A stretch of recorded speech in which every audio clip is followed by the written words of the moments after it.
Hello, and welcome.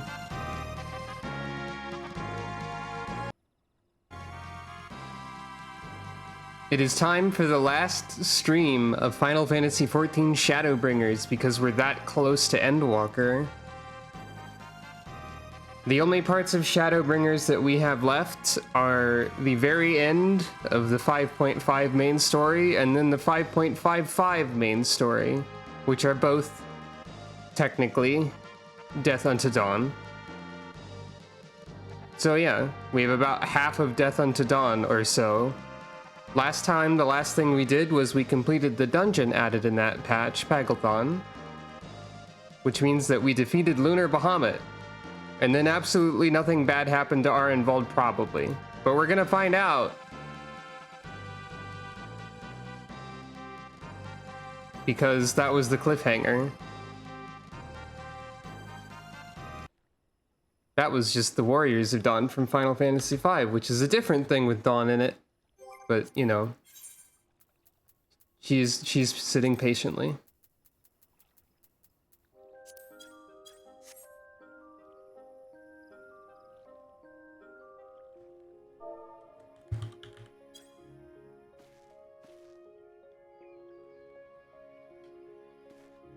And now, back to the airship zone in Ul'dah, I guess. But wait, actually, let's see what the funny retainers gave me this time. They didn't sell the leather jacket.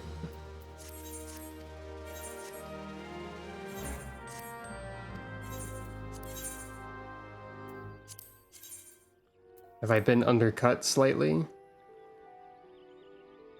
No, someone's gone for the exact same price.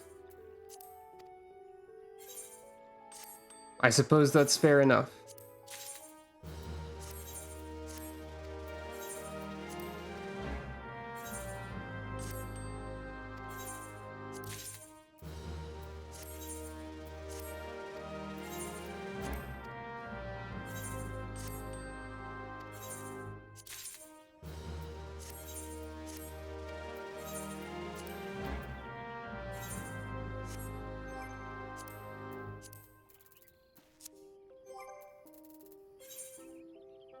Oh, I can't go check if Sukra won the lottery yet. That's in a few hours, I think. Anyway.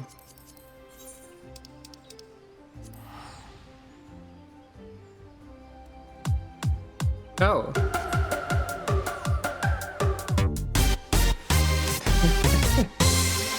I think those alerts are kind of loud. Maybe. Anyway. Hey, thank you for subscribing using Prime Gaming, and for shooting Teleji Adeleji with a hamster. I appreciate both of those things. I never really know if those alerts are loud because they don't happen very often, so I always forget that they might be loud. I don't know. Those are... Of all of the things to adjust the volume of, those are the most annoying to adjust the volume of, I think. I did speak to all of you, I think. No, I didn't. Though the day is won, thanks in no small part to thy valor, the Telephoroi are far from defeated.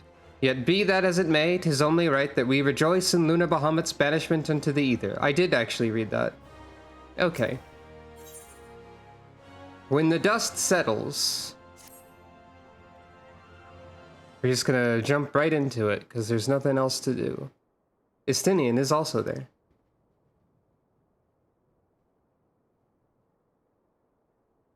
Standing around here worrying is not going to help matters. Come, we must discuss the day's events with Pippin and her grace. Brave Scions!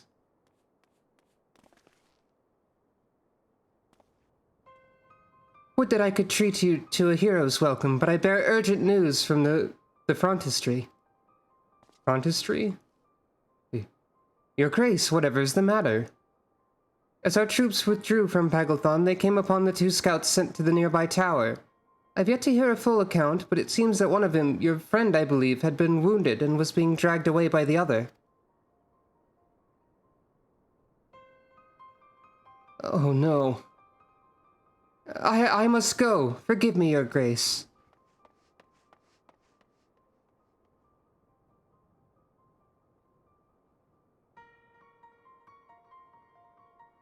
Can you tell us aught of Arenvald's condition, Your Grace? The wounded scout. Not say that it is grave. The Chirurgians tend to him even as we speak. Hello. Oh, that's kind of funny.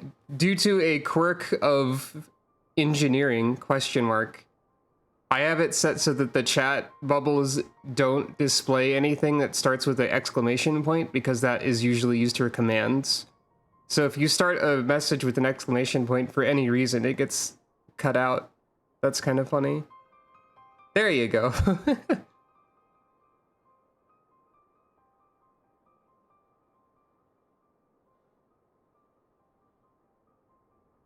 The Chirurgians tend him even as we speak.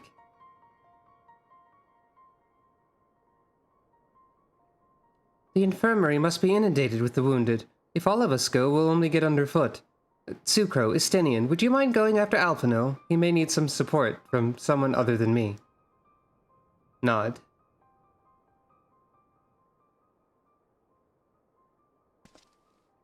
Nod. Very well. Thank you. The rest of us will see that the relevant people know what took place in Vagelthon. Everyone nodding. Also, if you say bonus stream with 2 exclamation points on either side, it's like a From Software status effect is being inflicted upon someone. Come on, then.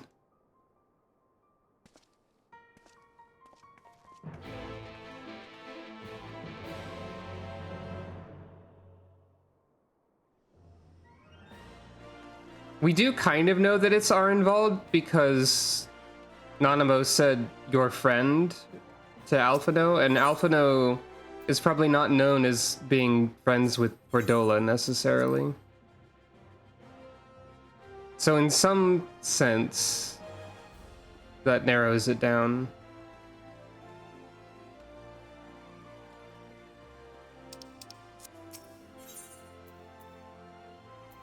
Now, where is this?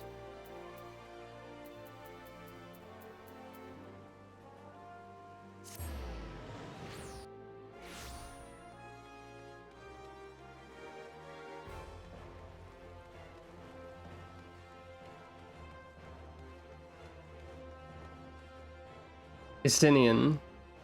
You're supposed to be, like, over there, I think. I take it Alphino's fond of Arenvald. I know how he feels, but hand-wringing isn't going to help anyone. You'd better have a word. Instead of standing there gawping, why don't you tell your friend to stop whining like an underfed dog? People are fighting for their lives in there. Please tell me something, anything!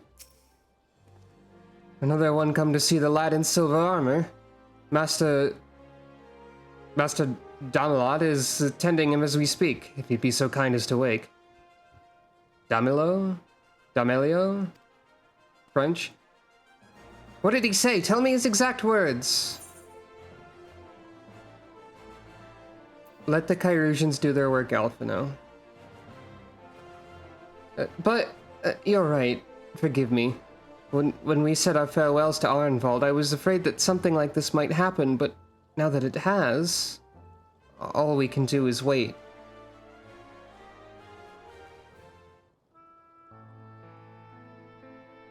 One of the few fact pieces that I knew in advance is that something bad happens to Arenvald.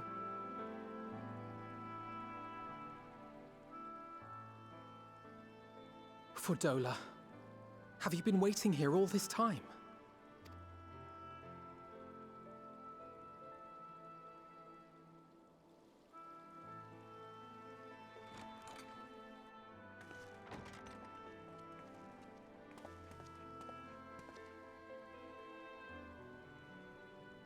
We have done what we can. The rest is up to him. Oh, I didn't know that about Dwarf Fortress. May we see him? Shake head. I do not think that wise. You must let him sleep.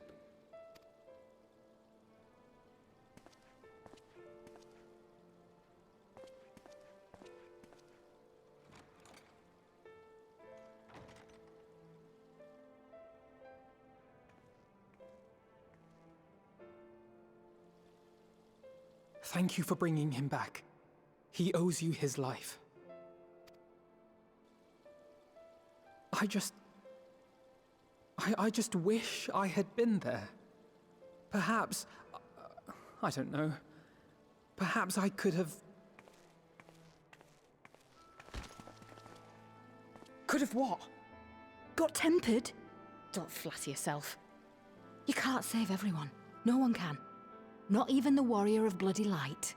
Oh, jeez. Starting off People on a... die all the time, for no good reason. Yeah. And those who take up the sword die quicker than most. By the way, this video game's pretty sad.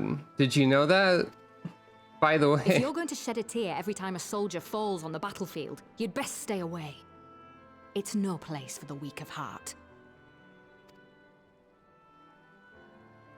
It may be that victory cannot be won without cost. But all life is precious, and I refuse to shrug at its loss. The writing is also good. All life is precious! Oh, you need to grow up, little man. Before your sparkling ideals get everyone killed. Fordola, they already did. Once.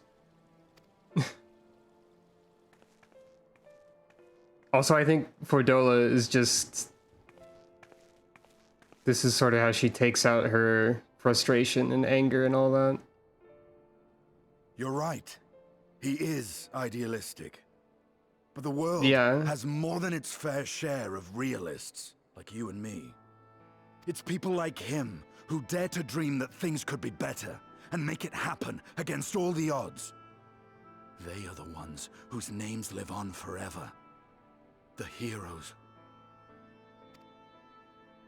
The battlefield's littered with would-be heroes. At this rate, you lot'll be next.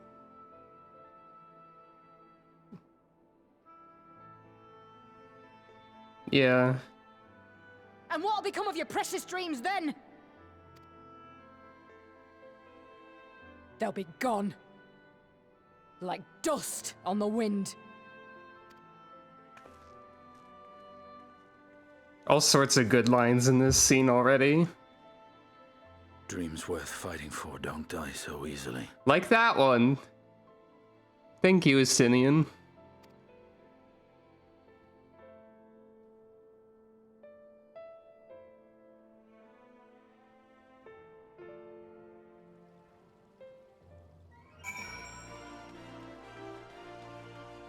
It'd be really funny if Fordola was just like standing right here. She'd only stormed off like 10 feet away. That woman, she plays at scorn, but her eyes are filled with sorrow.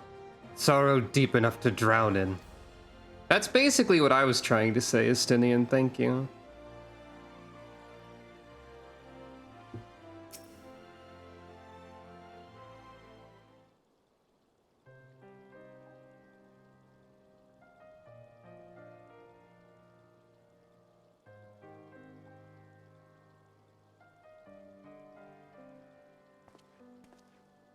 I know. There's nothing more I can do here. Come, let us rejoin the others. Her Grace invites the Scions of the Seventh Dawn to join her in the Fragrant Chamber. Your comrades have already arrived. Will the three of you be joining them? We will.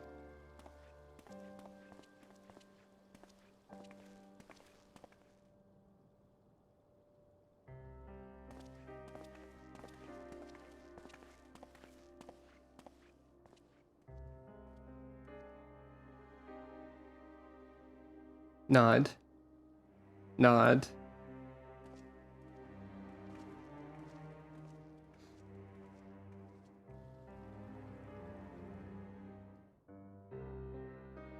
I don't quite remember the last time we were in this specific room. Your Grace, pray forgive us our lateness. Think not of that. I understand a close comrade of yours was wounded in the line of duty. Arenvold. It was at the Alliance's behest that he risked all, and we are grieved to hear of his condition. Rest assured, he will receive the finest care our chirurgeons can provide. On that you have my word. Chirurgeons. I've been saying it slightly wrong this whole time. Language. Now, we would share with you It's the difficult. findings of the mission.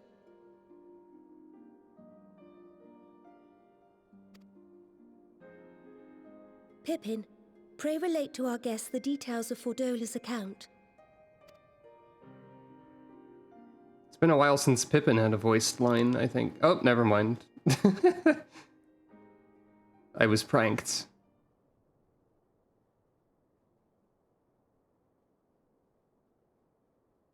First Bahamut, now Ifrit. Or Lunar Ifrit, as Fan Daniel would doubtless have it. 'Tis now all but certain that the towers were conceived to facilitate the summoning of primals by those imprisoned within. Less certain is the means by which the Telophoroi constrain the wills of said entities to enact their designs in defiance of the pleas of their victims. Mayhap they do not.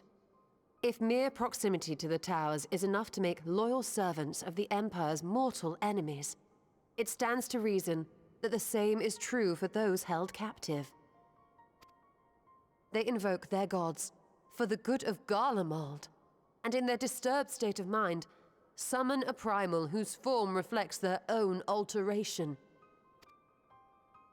It all begins to make sense. Upon closer inspection, I realized that the towers bear a striking resemblance to a much larger structure which Urianger and I observed from afar during our visit to the Imperial capital. Assuming it too is capable of tempering those in its immediate vicinity, it would go some way to explain the swiftness with which the Telophoroi managed to rally so many Imperials to their cause.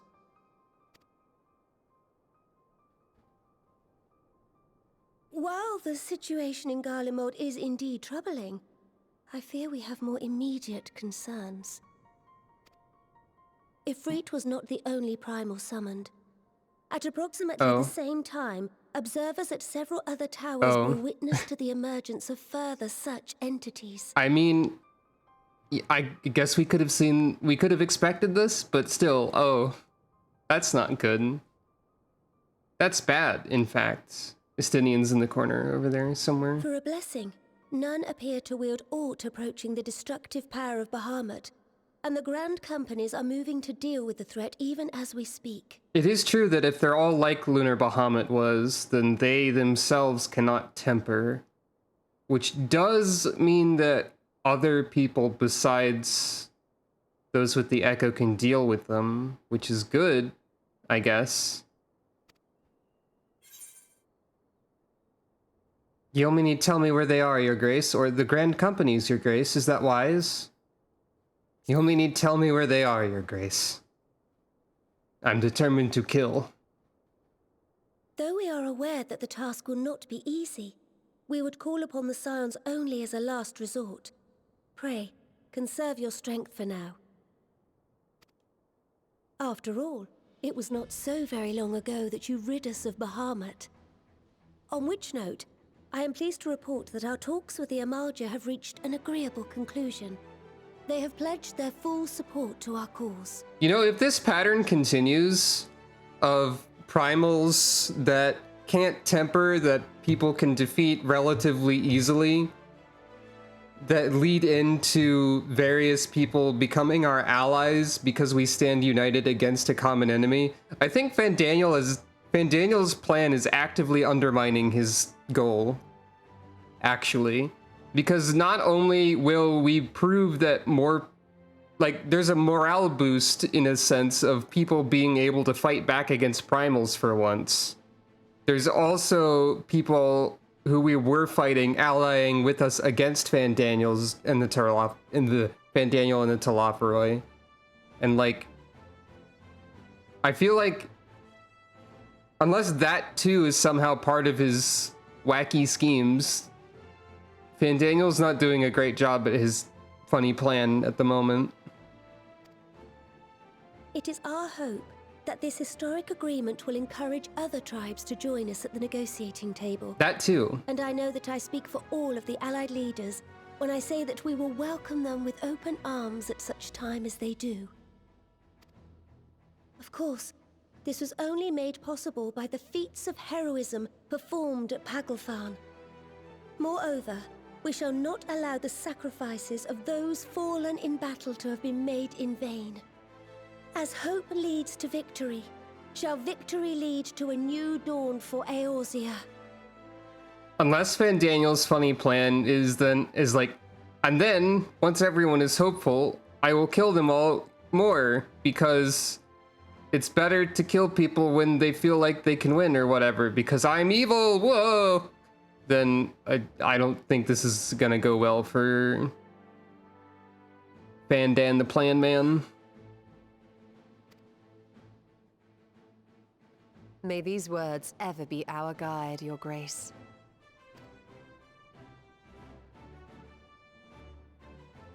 Now, if you will forgive me, I must consult with the Syndicate on the matter of our new allies' integration. Till next we meet, my friends, I bid you safe travels and blessed respite. I mean, yeah, that's exactly what I mean. The inciting despair by giving them just enough hope or whatever. If his plan is to do that, then maybe he's doing something. If his plan isn't to do that, it feels like he's made some errors. But we'll see. A bitten tongue means there's more to learn.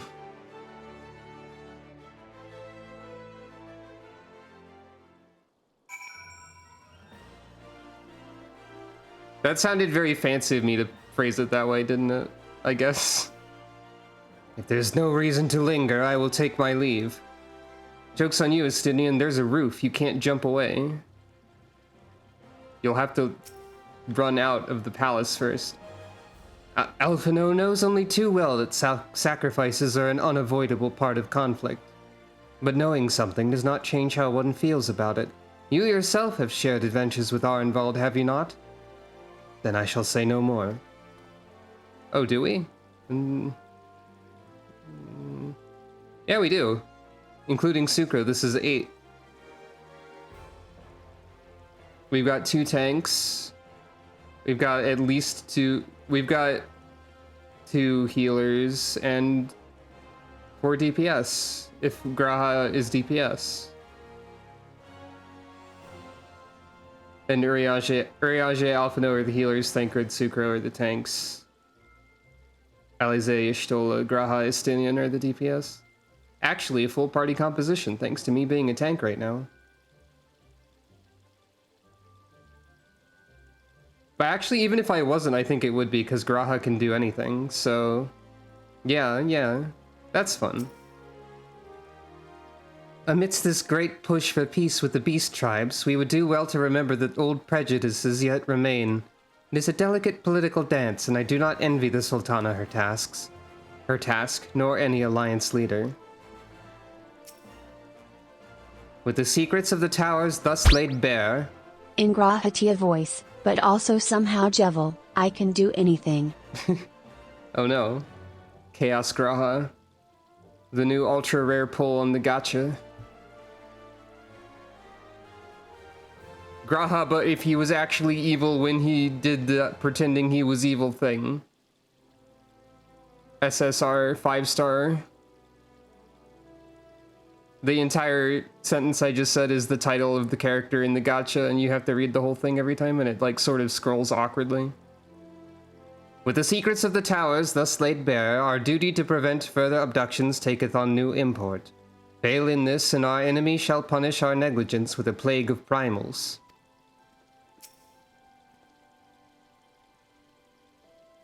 Even without the threat of tempering to contend with, the Grand Companies have quite a task on their hands. Regardless of Her Grace's protestations to the contrary, it may be best to dispatch a few of our own to assist the endeavor. Remind me to mention it to Tataru, would you?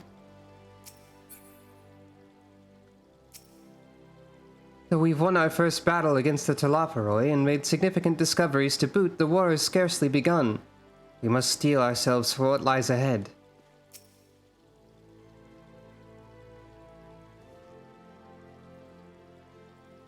I wonder what Sucro would be like as a boss fight. She would say she's a cat at some point, probably.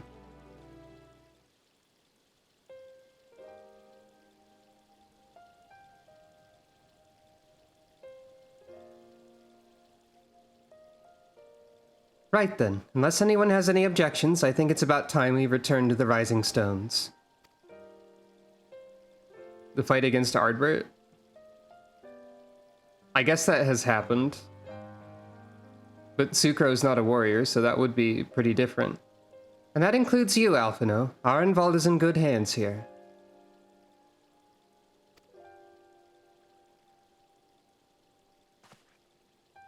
Of course, he would doubtless mock me for pacing about the infirmary. Let us retire then, that we might regain our strength and readiness for the coming challenges. We're all in agreement, then I shall let Kryl know to expect us. A hot bath and a hearty meal shouldn't be beyond arranging with the time available.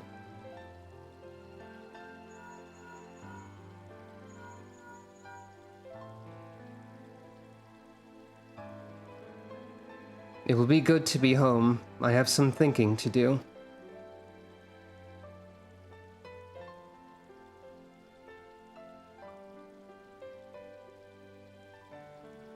Yes, I'll try asking him, and thank you, I shall look forward to it.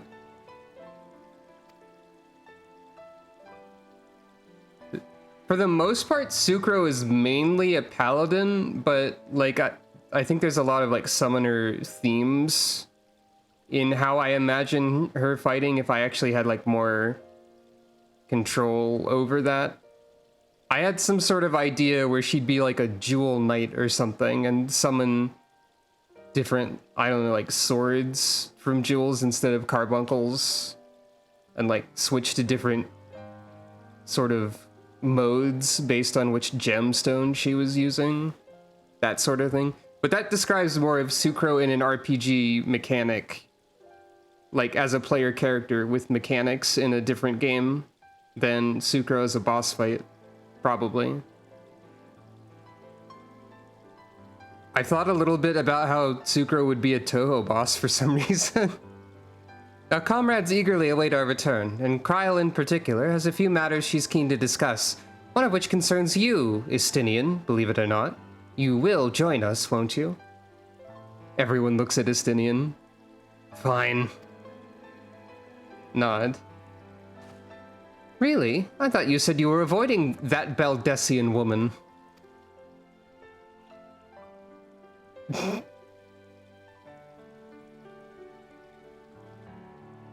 If I refused, she would only pursue me. Questioning head tilt. Let's get this over with, shall we?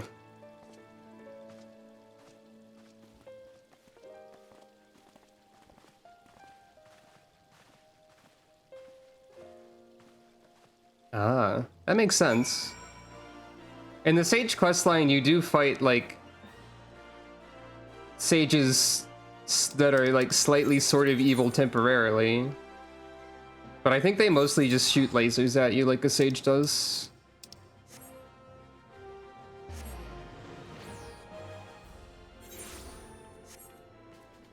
But yeah, I've thought more about Sucro's bullet patterns as a bullet hell shmup Toho boss than I have as how Sucro would be a boss in this game specifically.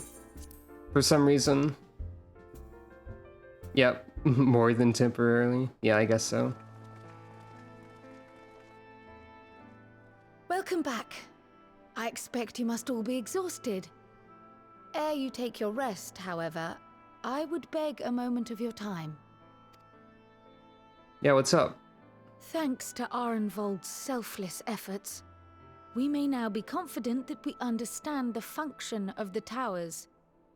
But many questions remain regarding the reason for the summonings and what lurks behind the looming edifice in Garlemald. Until such questions are answered, we will struggle to devise an effective strategy for thwarting the Telophoroi's stated aim. Nothing less than the destruction of this star. And so, given the gravity of the situation, I move that we petition the aid of Sharlayan. That sounds like it could be difficult, but it's probably going to happen because you go there in the expansion, and I know that much. Some gasping. 'Tis possible the ancient knowledge preserved within our archives may hide a clue to our enemy's methods. But given Sharlayan's established policy of non-intervention, our former colleagues are not like to aid us in its discovery. We'll just have to point out that they count as part of this star that's going to be destroyed.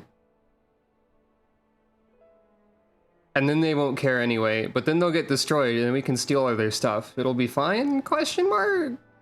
I preferably they won't get destroyed because people getting destroyed is bad. But, you know. Oh, I forgot Sharlayan was part of the Astrologian questline. It's been a while since I looked at those. Okay, so here's the plan. We go to Sharlayan, we get a lot of their bread, and we give it to Fandaniel, and then laugh at him when he makes a funny face when he tastes the bread. And this will demoralize him and he will surrender.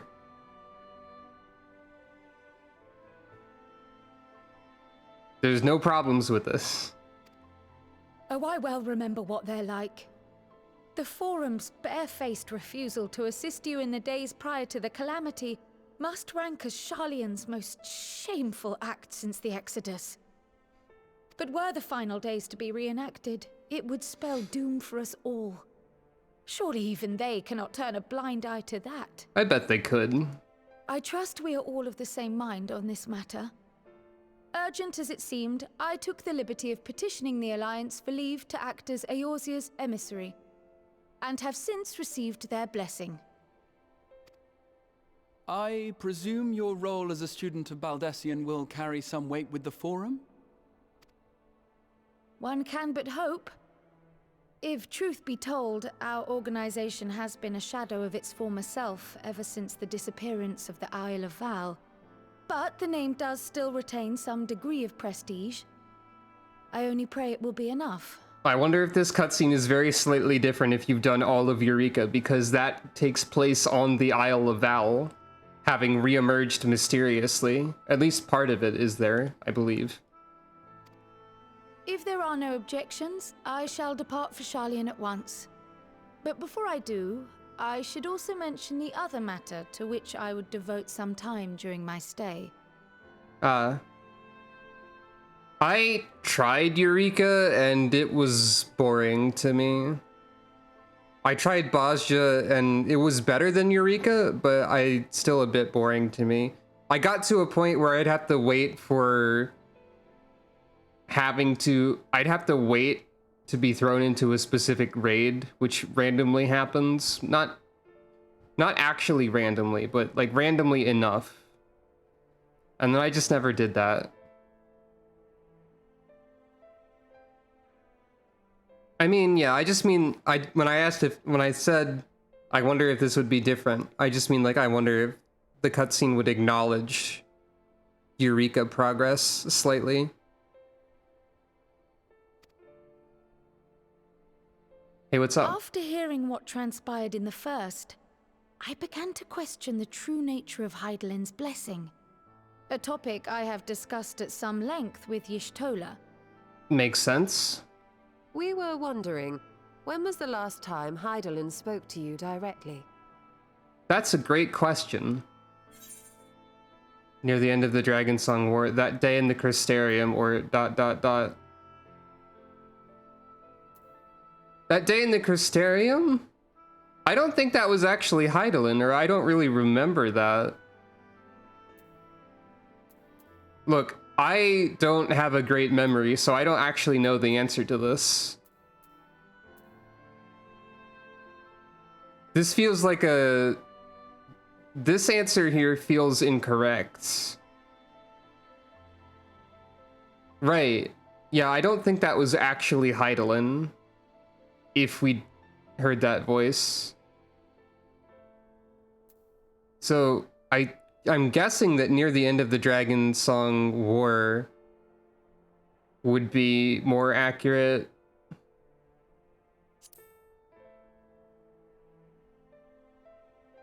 Yeah. When you regained her blessing, was it not? But never since. Not in all your time in the First, when you faced the Unsundered, the very heart of Zodiark. Oh, I know. I know the main plot doesn't change. I just wanted to... I just know that they frequently acknowledged side content having been completed. History shows us that Hydaelyn is able to awaken the echo in her chosen, convey her will directly, and grant the blessing of light. To our knowledge, however, she has not sought to intervene in man's affairs for some considerable time. Might not the explanation for that lie with her choice of champion? Mayhap she is content to trust in her judgment. Maybe Hydaelyn just thinks Sucro's really cool and doesn't need to, like, give directions. Mayhap she is. But following my initial discussion with Kryl, I made inquiries of my own, and as far as I'm able to tell, Hydaelyn has not made her will known to anyone. Maybe she's just taking a nap. Like a really long one. During my time in the First, the Oracle of Light spoke to me through Reen. But that was not the will of Hydaelyn. It was Minfilia herself. Indeed. And while she and Hydaelyn were inextricably linked, Minfilia yet acted of her own volition. A messenger, yes, but one who spoke with her own voice. I wonder, could Hydaelyn's silence suggest the presence of some disruptive force, perhaps? Some obstacle to communication? While I share Urianger's high opinion of your conduct, I see no reason why she would deny you her guidance altogether. Then again, who am I to say? The fact is, we simply don't know. But if the explanation is to be found anywhere, I can think of worse places to look than the archives of Sharlayan, and their research on the Ethereal Sea in particular.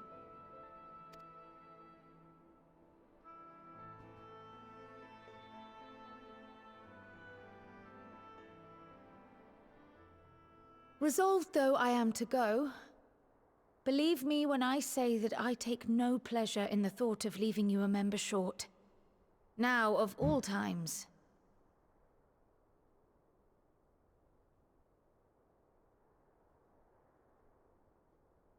Sucro just sort of goes with the flow, I think. But is generally a good person with heroic tendencies and wanting to help people. Often at the expense of her own safety and, like, well-being. So, like, to some degree, I would say that her judgment is probably something that Hydaelyn would be fine with.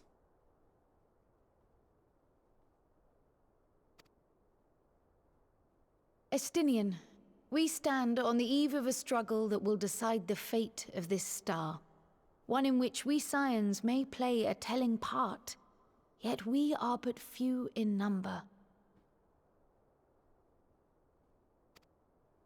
And Estinian, join the party. I must ask you again, will you join us? Hello! Welcome. I did say at the end of previous streams that I would try, ideally I would be able to stream this again before next week, or before Wednesday, in order to get to Endwalker. And I guess I am doing that. But hello. So it's kind of surprising, kind of not a surprise, I guess. Estinian, join the party. Estinian, we need your help. Alphino's very sad. You see the world the way you want it to be. I see the world the way it is. You are idealistic to a fault. But I know you would never turn your back on those in need. Never close your eyes to their suffering. And somehow, your deeds lend truth to your words, giving the lie to my doubts in so doing. I have seen others draw strength from your belief. In Ishgard, in Alamigo, you inspired them to stand up and fight. To win, no less. And even when you lost those you held dear, you carried their spirit with you and made their memory your guiding light. The burden of so many hopes and dreams would be too heavy for most to bear.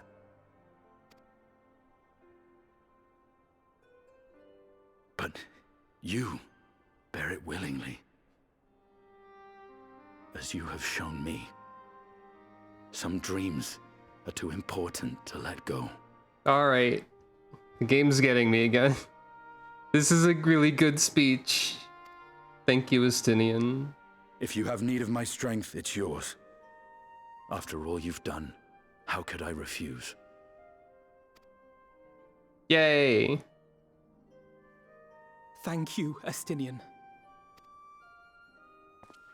Whatever challenges await us, I shall not falter. You have my word.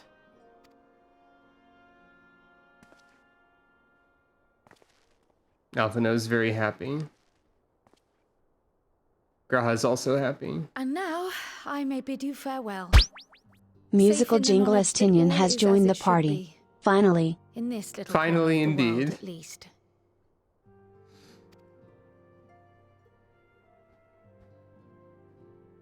Nod. You will be sorely missed. Tread warily in Sharlayan, and do try not to let the Forum embroil you in their politics. A forlorn hope, I know, given the individuals involved. I shall do my very best. Farewell. I like how the Scions have just sort of like grown closer as a group over time. Like, not just like closer as a group, but like more willing to be serious at each other. Like when Kryl first showed up, she mostly made fun of Alphinaud, and now they're just like seriously like actual. They're being serious at each other, and they're friends, and they care about each other, and it's nice.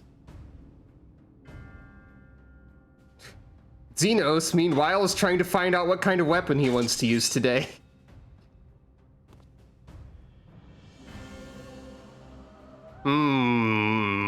Swords are boring now. Does this one meet with your approval?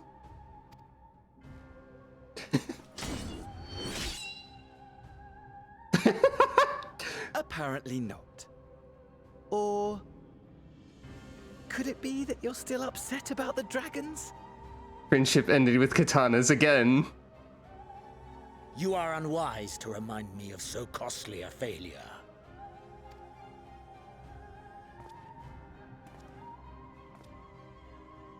It will not affect our plans, I trust.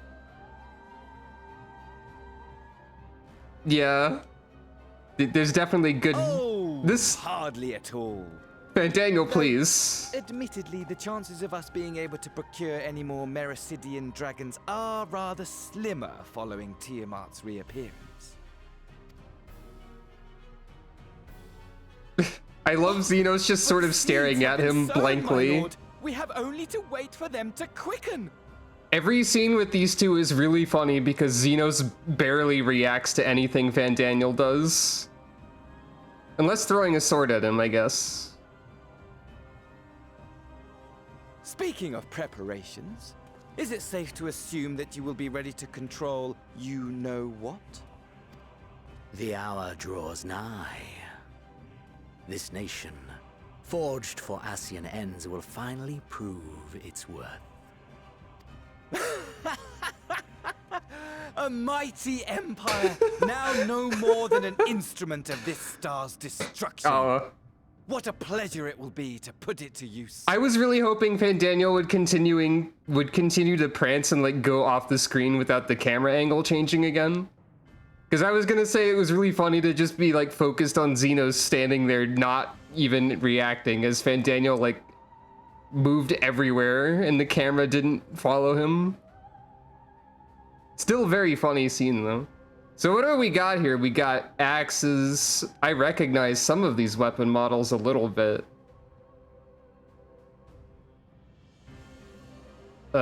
We got some gladiator swords here, I think. Unless the Dark Knight just has scaled up gladiator swords sometimes. I think that axe that's like in the center of the frame is like one of the Four Lords axes? Maybe? Which is interesting if so. Yeah, there's definitely a blue spirit weapon or two in there too. My lord, like that axe right there. While I appreciate that it is not an easy There's a decision, Crypt Lurker sword. It really is past time you chose your weapon. There's a Crypt Lurker sword, There's a that's like a Shinryu axe there with the green, I think. Or no, not a Shinryu, that is one of the Four Lords ones.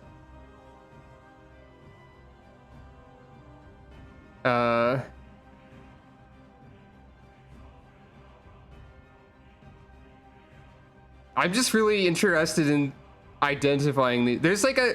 Wait. That's like a Garland Ironworks sword there too.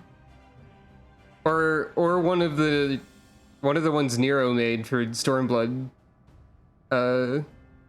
Maybe.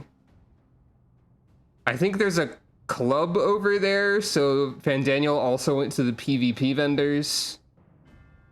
Potentially. Yeah, there's more than one Ironworks weapon in this pile.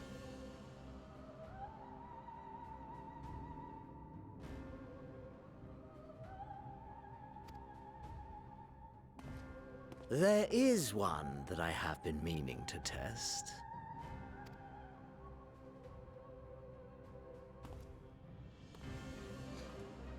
Well, well, not quite what I was expecting. Though I will say, it does seem rather apt. And it's hidden from view. Emerald Weapon's Dark Knight arm is there. I think I see a Byakko weapon and a Dark Shadow or Deep Shadow weapon.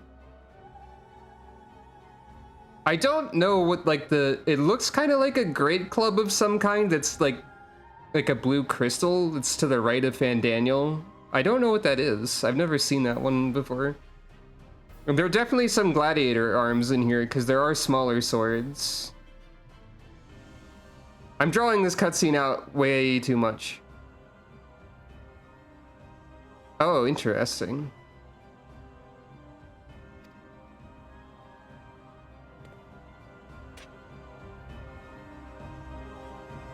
And we're not showing the player what this is, of course, because we can't let them know that yet.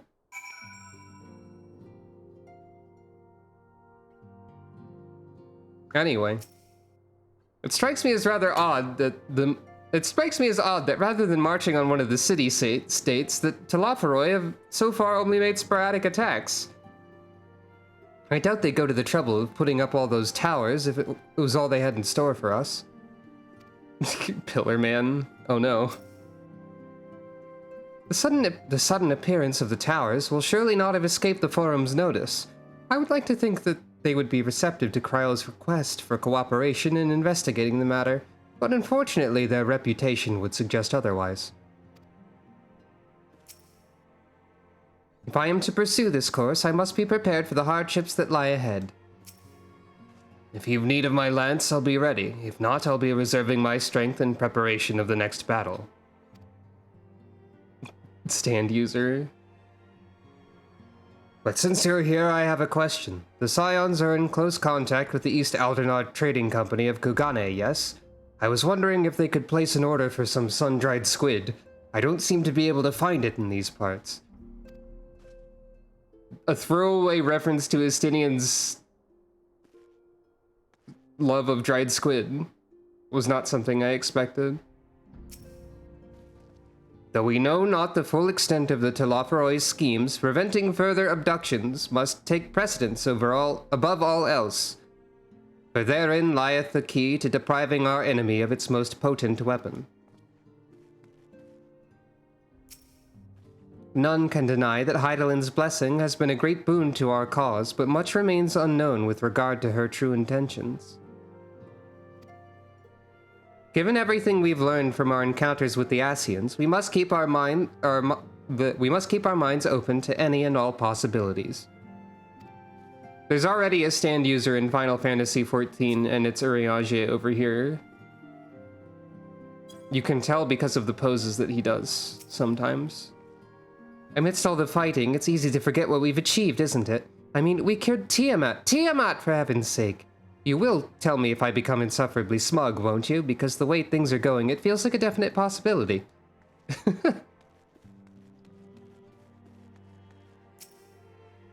We've sent Coultonnet and the others to be our eyes and ears in the field. Wherever the Telophoroi appear next, we'll be among the first to know. Oh my god. Urianger having a stand called Your Horoscope for today would be that is absolutely the best possible stand name for Urianger. Thank you. Also, any connection between Urianger and Weird Al is extremely funny by itself, also, I think. I don't know why, but it is. Alize has been teaching me how to cure tempering using a porksy. I must say the thought of being in such close proximity to one of the afflicted is rather daunting. I bet he would. I think he would enjoy Weird Al. I've been keeping me good eye on the towers and telling others to do the same. Of course, I don't mean just us scions. I got a whole network of scouts to keep me informed.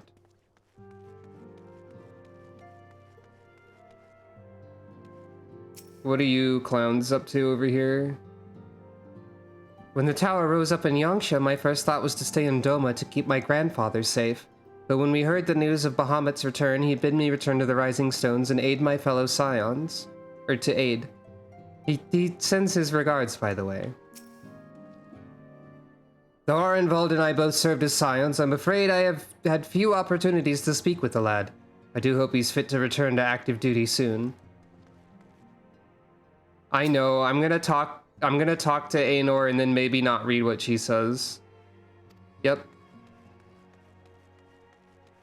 I just have to glance at the text box because I think she's had at least 2 text boxes that were fine. Like, at least once. Like, 2 text boxes that were okay and not annoying. Maybe. I like how this is still here.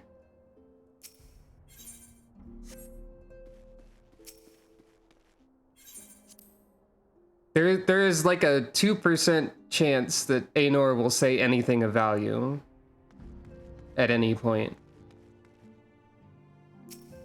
Maybe. Well, it looks like I'm gonna have a busy few moons. Not that they ever seem to be anything but. Thancred's got me dispatching troops to every corner of the realm, which is not to say I don't trust the Alliance, because I do. But when it comes to putting down primals, nobody does it better than us. Tataru is also like mission control who dispatches troops, apparently. Well, then you lot, more accurately. You won't catch me trading blows with a primal in the near future, but for every fell fiend you vanquish, there's countless meals to arrange, baths to fill, sheets to wash, stores to replenish, and the list goes on. Which is where I come in, and gladly, mind you. It's the least I can do to support the scions who risk life and limb, like poor Arenvald. That's true. I wish there was something we could do for him, but we'll just have to settle for saying the odd prayer and keeping a roof over our heads. It wouldn't do to have him come back to a complete shambles now, would it? I think, if I remember correctly, in the Endwalker key art of like a bunch of different characters, Tataru is front and center. And there were some jokes about Tataru being the secret main villain that I think were acknowledged by Yoshida, like Dirt and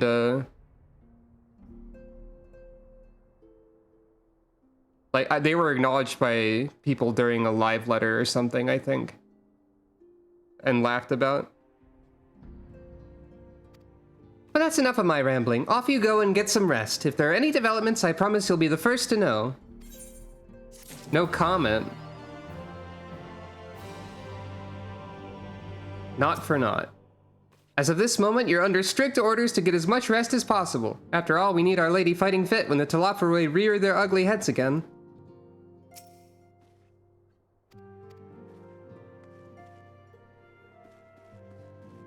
I don't think anyone's referred to Sucru as like the Lady of the Scions or anything of that sort before.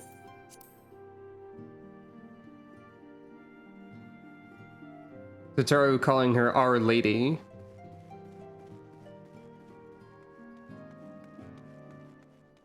I think Sucru needs like a minute to process being called that, probably. I feel like I need a minute. Unexpected.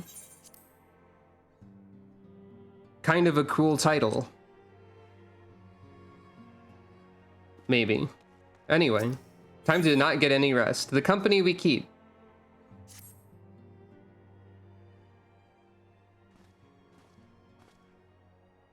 Ah, Sucro, you're looking well. I take it you managed to squeeze in some rest. I guess we did.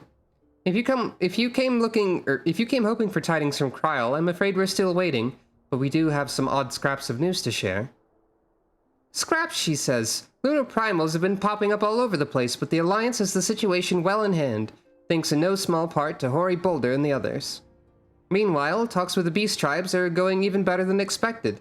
Encouraged by Ulda's progress with the Amalja, Gridania has opened negotiations with the Ixal, believe it or not. Nod.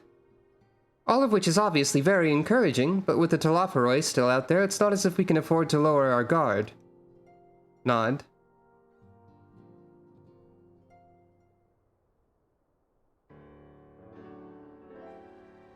Much conversation.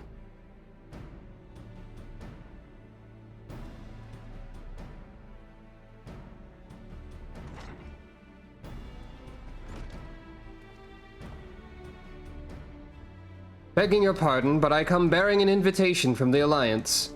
A council meeting is due to be held in Alamigo, and your attendance is humbly requested. Ah, we were just talking about the Alliance. May I ask what's on the agenda? I believe the intention is to share news of recent developments and discuss what measures might be taken to combat the Telophoroi, in concert with our new allies. The Beast Tribes have also been invited.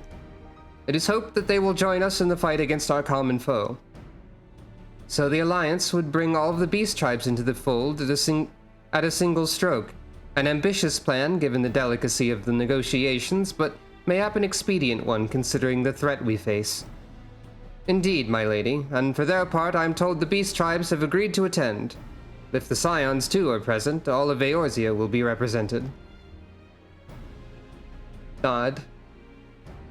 Nod. To arrange such a meeting must have been quite an undertaking, not only diplomatically, but practically. Pray inform the Alliance that we would be honored to participate. We shall make for Alamigo without delay. Then I will bear your answer thither with all haste. We look forward to receiving you at the Royal Palace. Salute.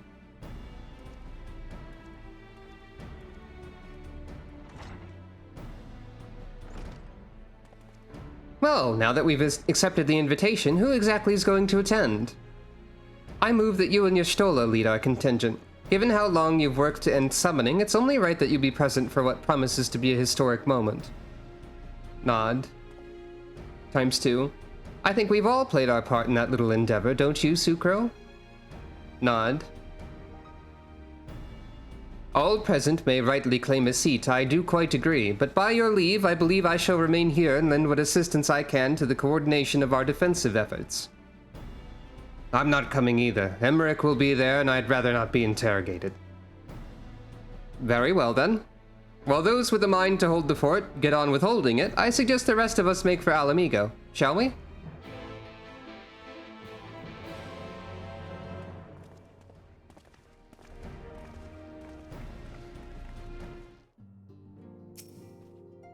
Don't forget to bring me something nice from Alamigo.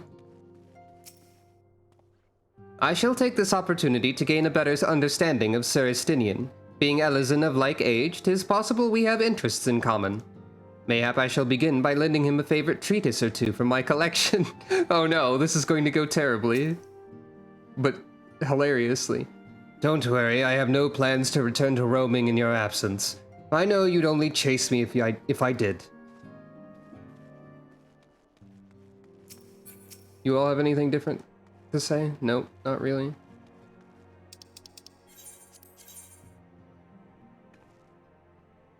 I bet they have at least one thing in common. I feel like they would both play Yu-Gi-Oh! Or something. Thancred, or not Thancred, what?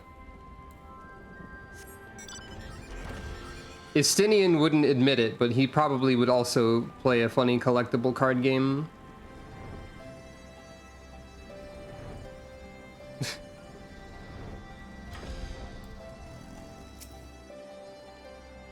Even with the swift intervention of the Immortal Flames, all too many lost their lives at Pagelthon. Still, closer cooperation between our peoples will be required if we are to thwart the plans of the Telophoroi. Honestly, by the look on your face, eager to bear witness to another historic moment by any chance? Or honestly, the look on your face? Ah, I suppose I am.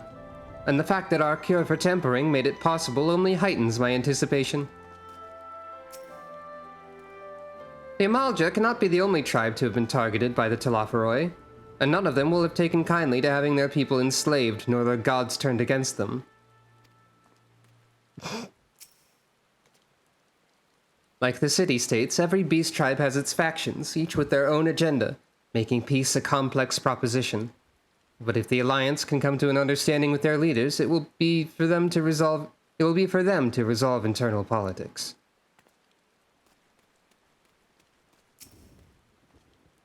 We've been expecting you. While some few guests have yet to arrive, the Alliance leaders are all present. Shall I show you in? Note, we haven't hit a several cutscenes in sequence warning yet.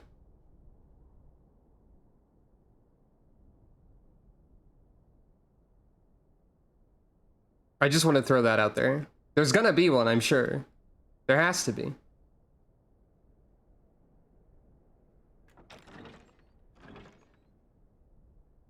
Behold, it's nobody! Oh, okay. It's everybody, actually. Everyone is here.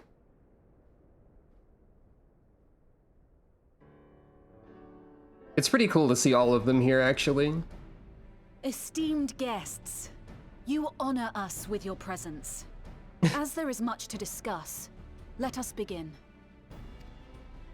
Information on our taken brethren you have, yes? Hear it we would!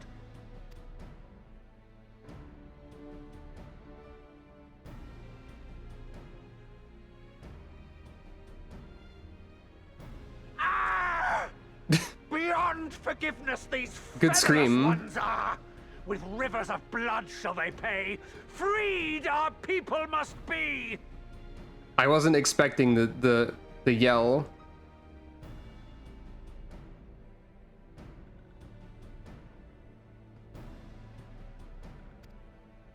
We too would see your kin liberated. But ere we attempt their rescue, we must first find a means to negate the risk of tempering. Without that, we will be unable even to approach the towers, let alone contend with their defenders. If all else fails, I've always found cannonballs quite effective. Merlbith, please. And what of the prisoners? Would you see them slaughtered? Think for a moment. Ponder, consider, think. If Merlwib truly intended to bombard the towers, she would have done so by now. Remember, we came here to find a solution together, did we not? Yeah, that's true. I hadn't thought of that with the voice direction. Y'shtola spoke of defenders. I but offered a means to clear a path, should you require it. Given the enemy's capabilities, we will all need to play our part if we are to have any chance of success. For if any here should give less than their best, It will be to the cost of every living being on this star. When all you have is cannons, every problem looks like a nautical metaphor. Thanks, Merlwib. A paragon, the Empire, our very gods. How can we hope to prevail against such odds? That our foe is formidable, none would deny. But our strengths are many and varied. In this chamber, I see masters of strategy, masters of magic, masters of the land, the air, and the sea. And together, there is nothing in creation we cannot overcome. This is a good shot here.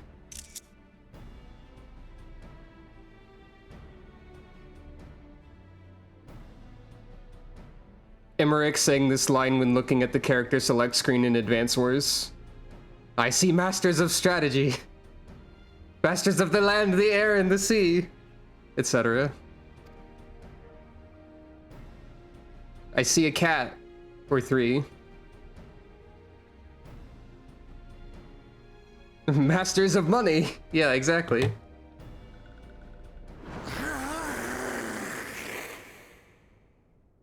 Yeah?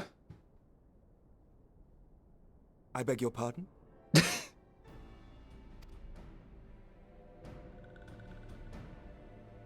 What is it, Soulwalker? Do not express your passion thus. Oh, okay. A little tricky without gills, perhaps? Suffice it to say, I am proud to be counted amongst Eorzea's finest. We Sahagin will play our part. We kobolds have not forgotten the crimes the Overdwellers committed against us in the past. But today we look to the future, as allies united in purpose.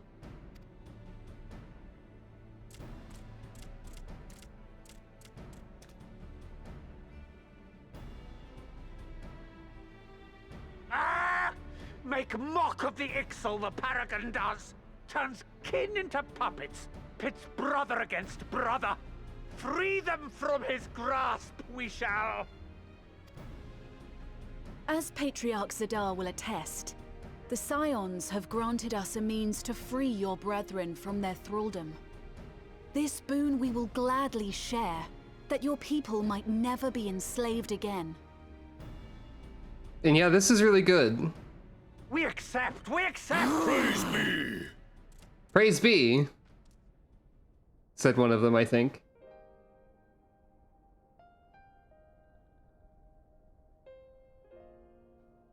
Yeah. You know how it's taken a while, but I do believe we might be one step closer to a world without primals. Would that Minfilia were here to see it. Last stream, when people were seated at a table, I mentioned how Sucro and Graha were right next to each other, so that was like the cat section of the table. And now they've also seated Y'shtola in the same group. So it really is, this is the cat corner. It's kind of funny. Granted, whatever your character is would be in the same spot. A lot more Porksies, but we're moving in the right direction. If your character were not a Mikote, they would be in the same seat, but still.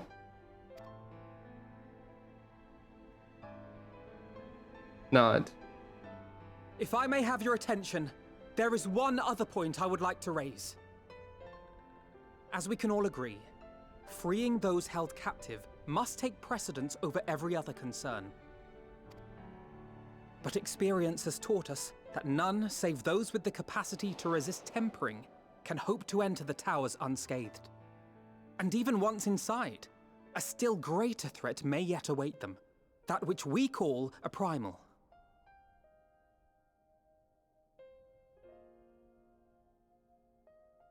Alphino and Alizé are also seated next to each other, and then like all the leaders are seated next to each other on that side of the table, and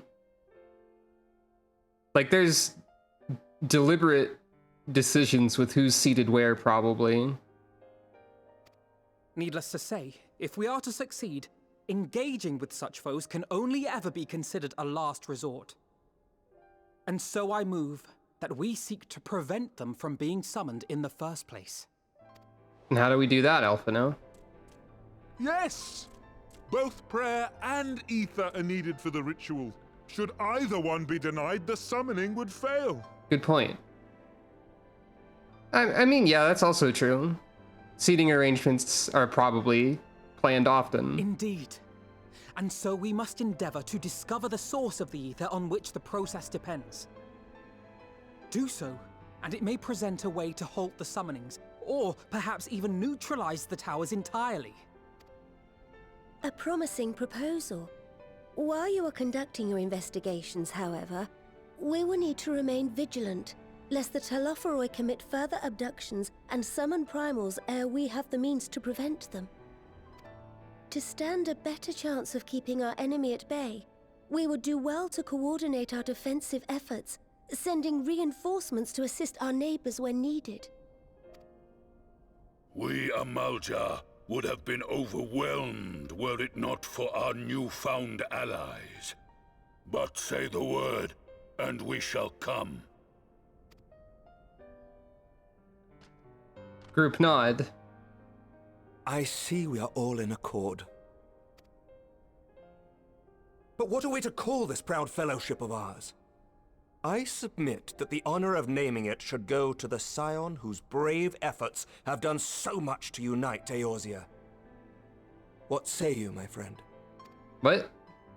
You're making me name an alliance of everybody? Sucre looked really surprised for a second there. The Grand Company of Eorzea, or I would call it, one moment, please. Honestly, yeah, second one. Just give me a moment to think about it. Might I suggest the Okay, Grand fine. Company of Eorzea? I remember a certain someone pondering it once upon a time, and it seems as fitting a name as any. Okay, it's funny if you can't think of anything, Alize jumps to the same conclusion. I forgot Alphino mentioned that For too. there is none here who does not love Eorzea. I forgot Alphino thought of the Grand Company of Eorzea before. Aye, in that we shall ever be united. United in our gratitude for the realm that gave us life. Nod. Then let it be recorded that on this day, the Grand Company of Eorzea was born. Cheering. Oh, Alphino.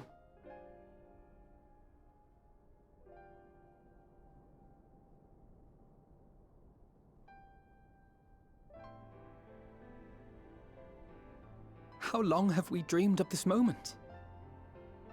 And now that it's here, Oh, forgive me. Might we speak outside? When did Alphino mention this name before? Did that have anything to do with the Crystal Braves? Probably not. I forget.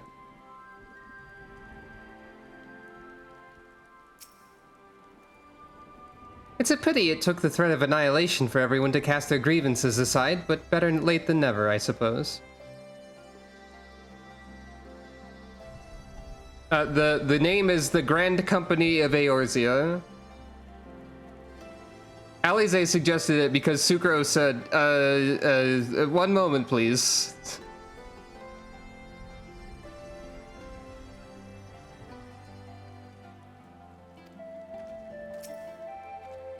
Forgive me for observing, but Alphino seems less than jubilant. Might his thoughts still be occupied by the fate of poor Arenvald? Okay, so it was the Crystal Braves.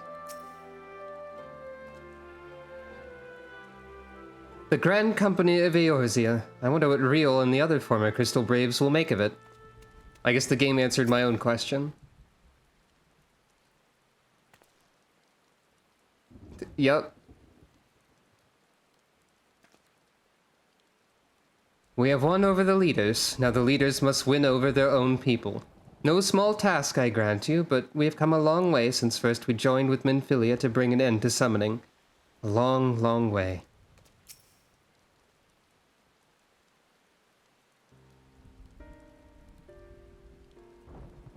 Well, now that we are out of earshot of the other delegates, I hope you will forgive me if I speak my mind. Let me begin by saying I have dreamed of this day since the moment I first set foot upon these shores, and that I was heartened as anyone to see the peoples of Eorzea pledge their solidarity. Yet, even as they uttered their declarations, all I could think about was the conflict to come, of the sacrifices that would be made and the lives lost, inevitabilities that I still struggle to accept. But at least now there is hope. The formation of the Grand Company of Eorzea is the first step, the first of many. Many and more.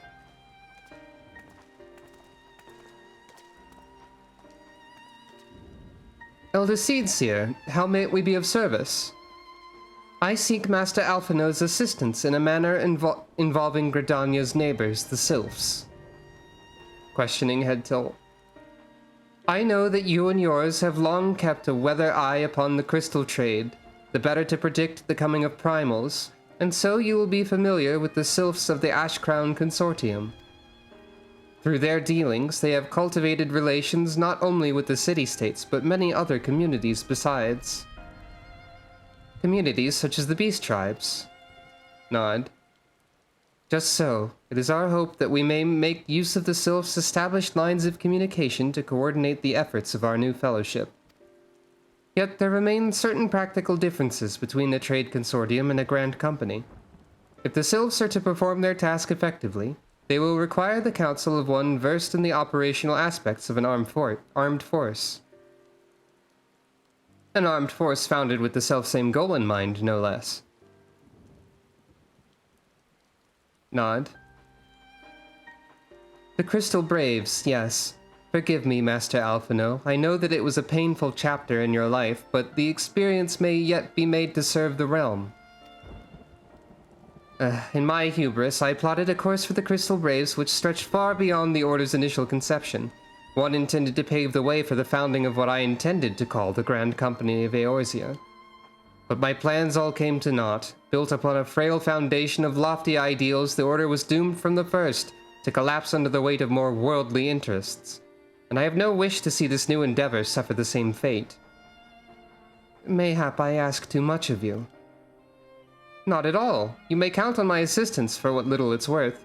By your leave, I shall prepare a report, including a list of recommendations drawing on the lessons I learned from the failures of the Crystal Braves.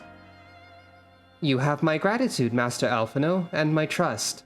When your report is ready, pray share it directly with the Sylphs. With your guidance and the earnest efforts of every goodly soul gathered here this day, I have no doubt that our fellowship shall emerge from the shadow of the Telophoroi and flourish. Until next we meet, my friends. Bow. Salute.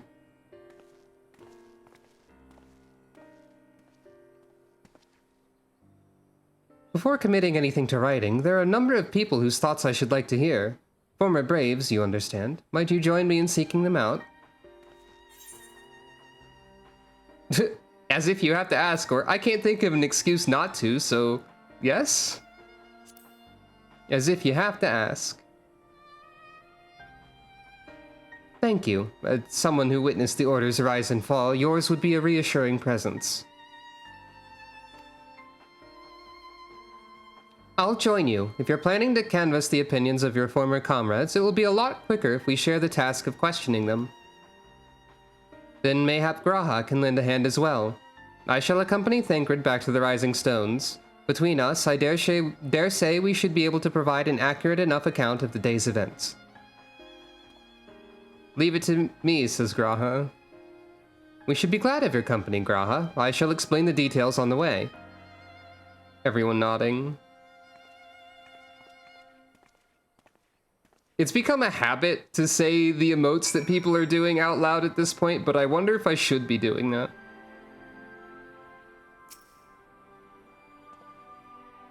It will not be easy to revisit the past, but sometimes one must look back to see the way forward. I take it we will soon be paying the Sylphs a visit. How fascinating it will be to speak with them in person, though I gather conversation can prove rather challenging. Alright then. So what's the plan, brother mine? Before discussing the task at hand, I should probably admit that the report I proposed is largely written.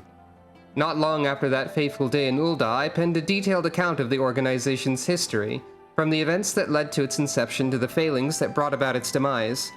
This I did primarily as a means of taking some semblance of responsibility. Never did I imagine that it might be referred to by those seeking to form a similar organization. And while I made every attempt to be objective, the account was mine alone, its events viewed from my singular perspective. But to be of use, however, it must be broadened to encompass the viewpoints of all involved. Only then can it answer what seems to me to be the crucial question, namely, why, after the Crystal Braves disbanded, did some members choose to remain with us while others did not?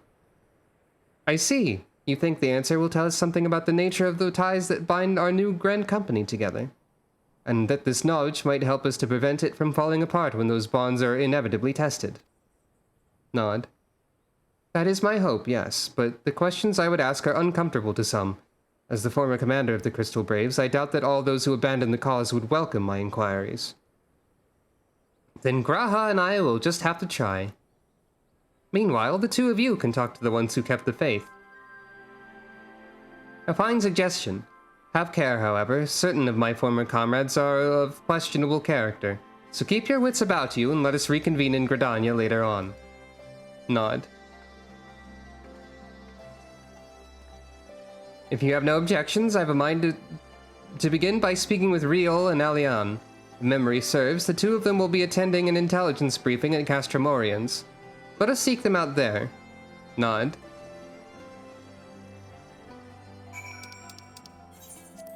If reading the emotes is fun, I will continue to do it, I guess, by the way.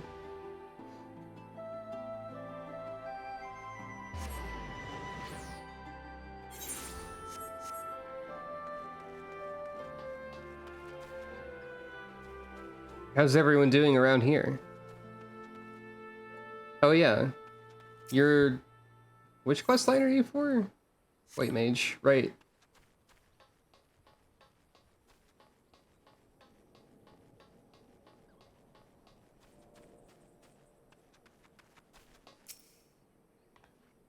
Oh, I didn't expect to see you here, Sucro, but if you enjoy intelligence briefings, you've come to the right place.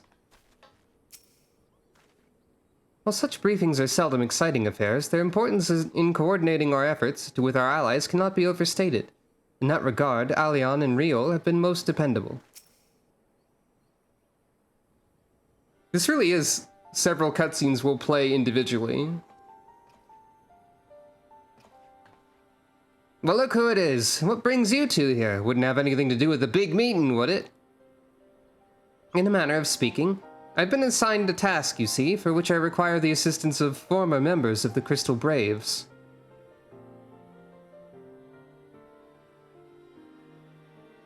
I did accidentally learn that there is a solo trial in this patch somewhere, because I googled to check the name of the patch, and the first result was like, Death Until Dawn solo trial, YouTube.video. I didn't see anything other than that. So that's somewhere in here, but it's probably mostly talking. And cutscene. And reacting to cutscene. There's going to be something that makes me say, oh no! Or oh geez! Or uh-oh! Or something of that nature. I'm sure. So you want to know why we decided to stick with the Scions, eh? Ain't an easy thing to put into words, that. Nod. As I once explained to Sucro, I spent a long time agonizing over my failure to alert you to the traitors in our midst. For my negligence, I was captured along with many others, and we were powerless to prevent the tragedies that ensued. Not a day goes by that I do not think back to those fateful events. By joining the Scions, I hope to redeem myself, and I will continue to serve the cause for as long as I am able. But that wasn't my only reason. When we were finally reunited at the Rising Stones, you refused to blame anyone but yourself for the fall of the Crystal Braves. And in spite of everything that had happened, everything you'd suffered, you took us back without a moment's hesitation. We would not have blamed you had you turned us away, but when you gave us your trust instead, what else could we do but try to repay it? Nod. Nothing, that's what. As for me own tale, well, I've always felt the Scions have something in common with me old crew. The duty of the strong is to protect the weak. That was our creed, and I still strive to live by it to this day. Hey, have you met Gaius Balsar by any chance, Real? Have you ever heard of the Black Wolf of Garlemald? Maybe? Just wondering. But as time's gone on, I've learned that strength comes in many shapes and sizes. From Hoary Boulder to Mistress Tataru, we've all of us got something to offer. And not one of us is doing it for personal gain, because we believe there's more important things than that. Things worth protecting, which is what being a Scion's all about. I'm at a loss for words. Thank you, my friends. To hear this from you means more than you know. Forgive me, Sucro, could you... Nod. Give us your thoughts on the Crystal Braves, or why do you think the Crystal Braves ended in failure?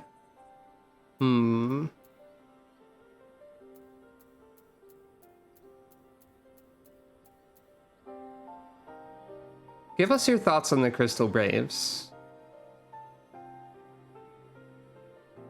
Well, it's fun and ideals were something to be proud of, but ideals alone don't make a crew.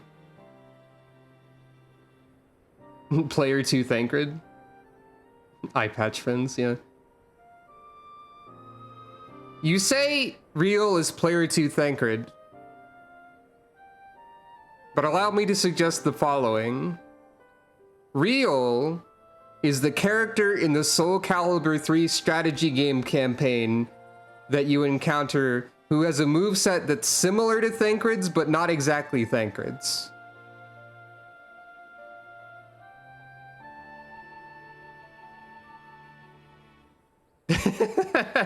That's extremely specific. But yeah.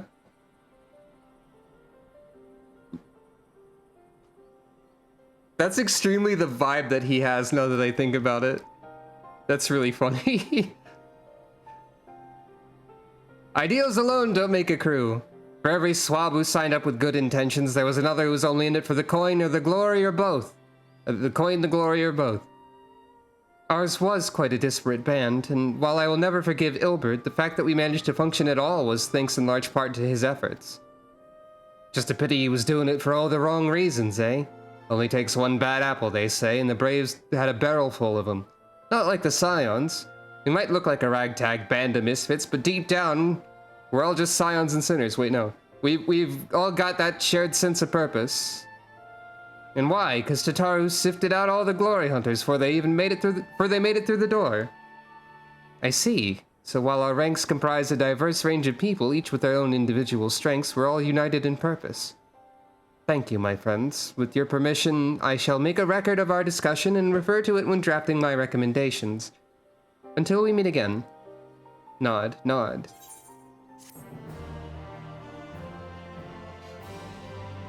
The Soul Calibur 3 strategy campaign mode thing would be fun to revisit sometime. After the company of heroes went their separate ways, I did try working on my own for a bit. And I'll admit it was nice being able to pick my own battles, but if you want to make a real difference, you need to find a good crew and stick with them. Speaking of former Crystal Braves, I've not seen Ergmus of late, constantly away on missions as he is. I wonder how he fares. Who's Ergmus? I don't recall that name even a little bit. That just sounds like that just sounds like one of the bosses from Legend of Zelda: Link to the Past, but that's Argus instead. Who the heck is Ergmus?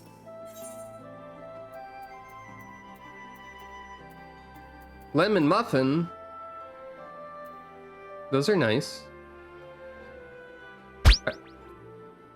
Ergmus S.A. Eastimson is a non-playable character from Final Fantasy XIV. He is a former member of the Maelstrom who joined the Crystal Braves, and eventually becoming a member of the Scions of the Seventh Dawn. He is a Ro. You mean Aru? Callie. Arugadin. That's how it's said. They said it one time.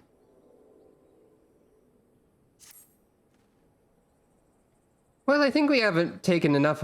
I think we've taken up enough of our colleagues' time, and I'm conscious that less life-affirming testimonies await. Let us make our way to Gridania and hear what the others have learned. Waving.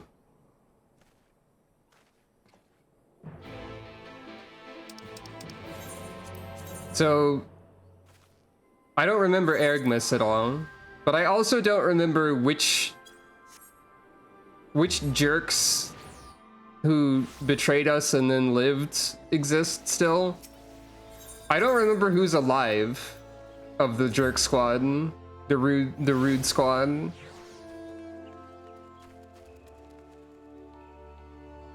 Like, he's neat? What do you mean ... neat? Like, he's kind of cool, I guess, but you don't learn much about him, kind of? Is that what you're saying? I'm guessing. On the way here, I took the opportunity to write up my notes from our conversation with Alian and Riel.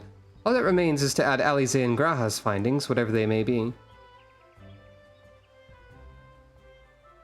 Yeah, oh, he's just like a guy. His name means ambitious mouse, son of six voice in the ancient Roigadan tongue.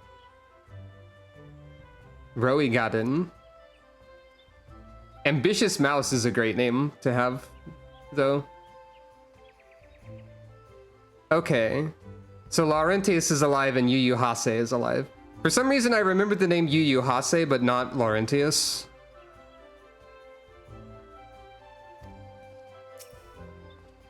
When Alize sets her mind on something, there's no stopping her. And her mind was truly set on finding former braves. For a while, I even feared what she might do to them, but in the event, she was admirably civil, for the most part. Thanks to Tataru's ever-dependable intelligence, we managed to track down a handful of former braves without any great difficulty. Some were forthright, others less so, but we heard enough to form a picture. I must warn you, Alphino, some of their comments were harsh. I can well imagine, but their opinions are no less vital to my report. I seek the unvarnished truth. Nod. Thank you. I will set about adding your findings to my own at once. In the meantime, pray go on ahead to Little Solace and seek out Elder Frixio. I will join you anon. Nod. ×2. Leave me to attend to my report and join the others in Little Solace. I shan't keep you waiting long. I know how playful the sylphs can be.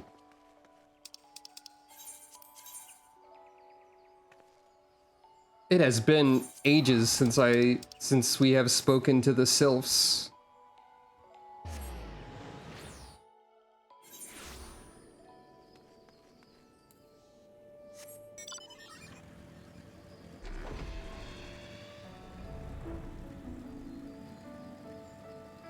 Seems foggy over here.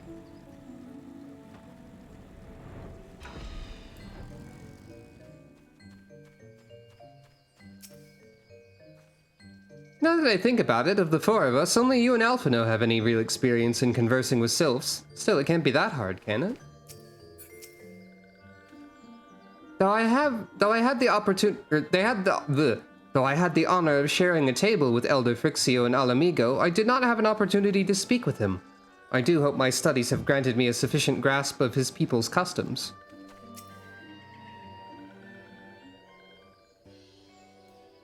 Ah, welcome, Brave One and friends of Brave One. How good it is to see walking ones again so soon after the meeting. I am going to recite the names of all the notable Crystal Braves.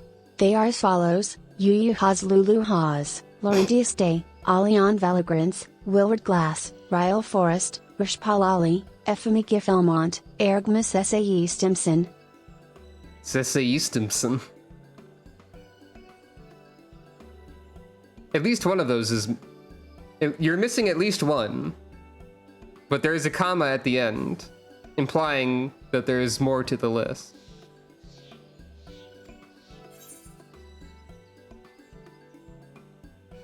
It's been a while since we last spoke.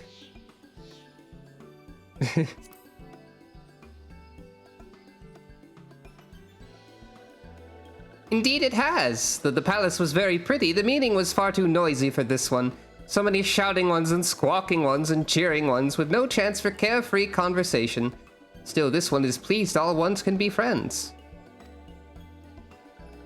Horned one Kane Senna said that walking ones would be coming to little solace. Imperial ones also invaded Sylphlands and abducted many of these ones, so these ones will be glad to bear messages between fighting friendly ones. That is heartening to hear, Elder. It will require all ones to work in unison to stop the Talaferoi. These ones will try very hard, of course, but in matters of war, these ones have little experience. Any advice walking ones can provide would be most welcome. Oh, another pretty silver-haired one, and in quite a hurry, it seems. Alize, you must come quickly. Whatever's the matter, Alphino?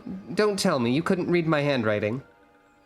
What? No, a Twin Adder officer accosted me as I was about to set out. Charlian has sent an envoy who's due to arrive in Gridania at any moment. By the way, the one that you left out of the list would be, of course, Ilberd. If there are any others. Yeah. Oh. Okay, I will blame the wiki. Gasp. An envoy? Could it be that Cryo has managed to sway the forum? We shall know soon enough, but there is more. The envoy has requested that the two of us attend the audience with the Elder Seedseer. Really? I can see why they might want Scions to be present, but us specifically? Wait, it isn't who I think it is. Nod. It is. I could scarce believe it myself, but when I inquired as to the envoy's identity, I was told that it was one Fortunault Leveilleur. Well then, okay. Your father? Fortunault, thank you. I did my best. Well now, the fact that a serving member of the Forum had journeyed here would be surprise enough, but him? Quite. I glean from this that they are taking the matter seriously. That may be, but why him and not one of the other 98 Forum members, unless he volunteered for it? It has been some time since you last saw your father, has it not? Could it be that he's concerned for your well-being? Perhaps, but he's always been reluctant to discuss his work with us. Nod. Indeed, and whenever we write to our parents, it is invariably our mother who replies. Nevertheless, I welcome the opportunity to meet with him after so long, even if it is secondary to his true purpose here. Elder Frixiel, loath though I am to cut our visit short, we must return to Gridania. Pray accept my apologies along with my report.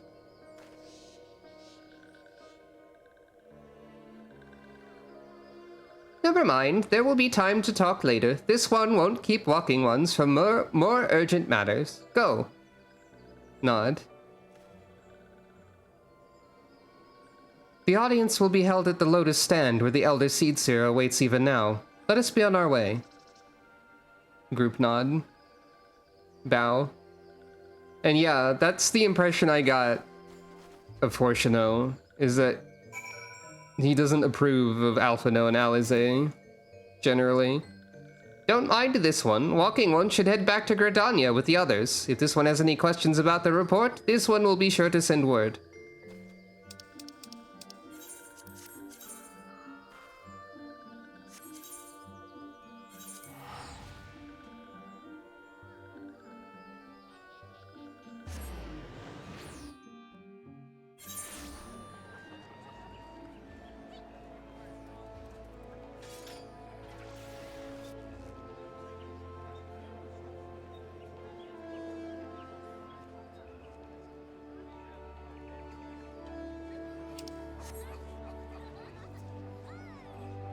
I always forget about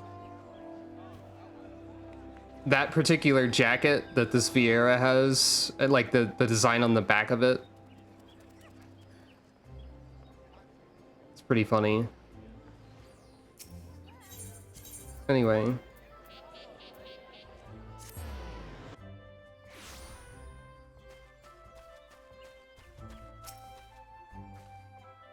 Welcome, Warrior of Light. The Elder Seedseer and your friends are waiting within.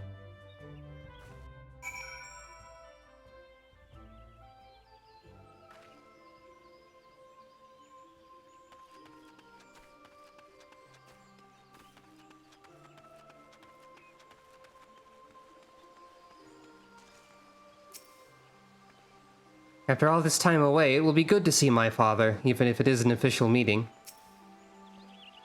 99 may seem like rather a lot of members, but before the Forum was founded, every person of age in Sharlayan was given equal say in its governance. Many of the institutions that are still active today were established by the people's vote, not least the Studium. As Alize and I were constantly reminded during our time there, it is an example of what can be achieved through absolute democracy. During my time in Sharlayan, I heard much of Fortuné Leveilleur. He is a gifted speaker, known amongst other things for the uncompromising application of Forum policy. My friends, I thank you all for coming so swiftly. Word of Master Fortuné's visit took us quite by surprise. When the Alliance granted Mistress Kryl permission to request Sharlayan's aid, we did not anticipate so prompt a reply, much less that it would be delivered by a member of the Forum. What the nature of that reply may be, we shall soon discover. Nod.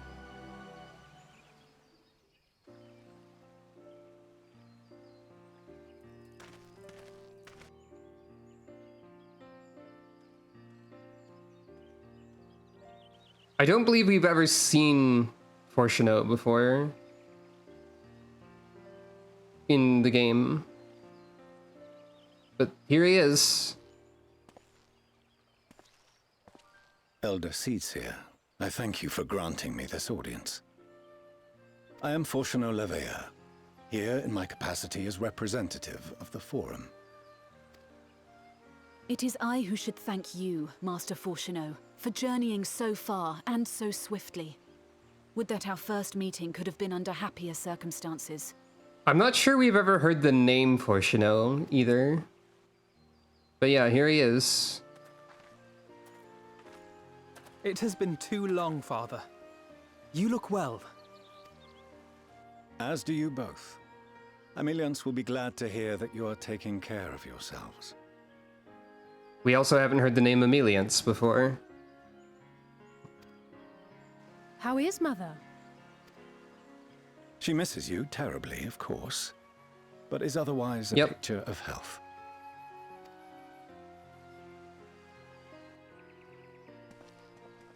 Circumstances apart, I'm grateful that our meeting has afforded me the chance to be reunited with my children at long last. And I believe I also owe you thanks for the hospitality you showed my father, Louisoix, during his sojourn in Eorzea.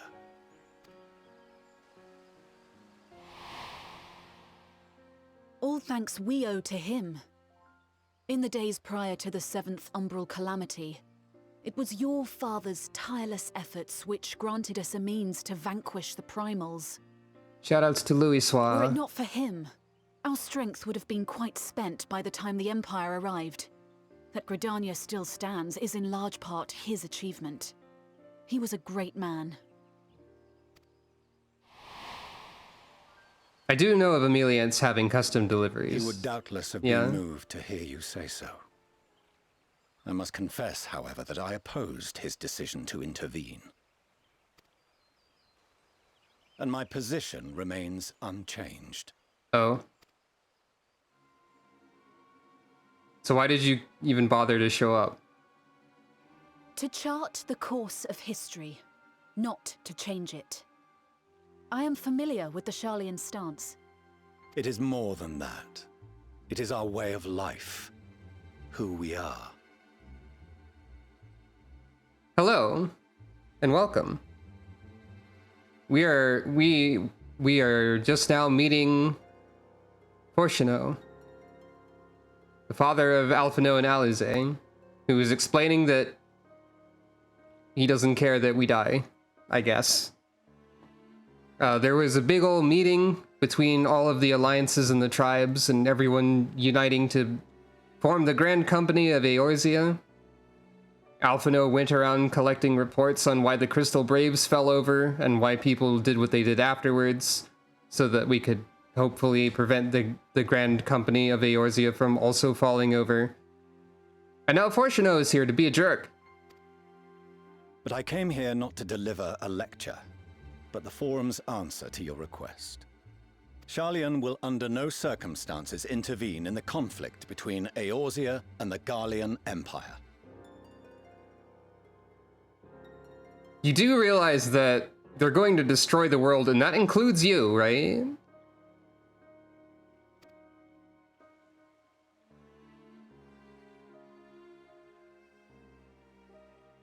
May I ask for what reason the Forum has come to this decision? The final days spell the end not only for Eorzea, but the entire world. The final days? Pray spare me your hyperbole. This conflict is no more than the latest in a series of petty squabbles between yourselves and Garlemald, one in which Sharlayan will take no part. If the final days were truly upon us, we would know. Would you? Father, you must ask the Forum to reconsider.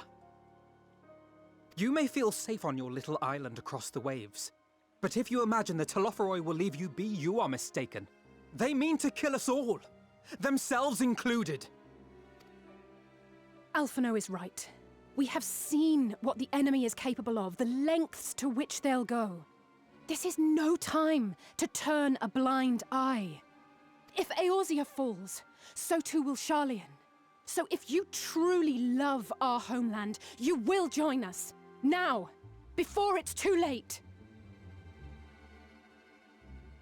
Sharlayan thinks everything is petty, or like the Sharlayan government, or at least Fortuno, considers everything not directly involving them as... Tall men mean. Tall men mean. Yeah. The principles of the Sharlayan Forum are, if it doesn't directly affect us right now, we don't care. Is what it seems like. Tall man is mean. I thought you knew better than to raise your voice to your elders. Oy. It seems I was wrong. Wrong to ever let you leave, Sharlayan. I consoled myself that your time abroad would instill in you some hint of restraint, of discipline. So you're the kind of person who really insists on be nice, be kind to your elders because I'm your elder and I'm better than you because you're young, blah, blah, blah, blah, blah. Okay, so Fortuno should probably go into a garbage can at some point. But I see now that Eorzea has made fools of you both. Have you forgotten why it was that I so vehemently opposed your grandfather's departure? Because you suck and you're bad and you have bad opinions and ideas? For all his wisdom, his only solution was to go to war. Like, before he even showed up, I was 100% expecting him to try and make them go back home.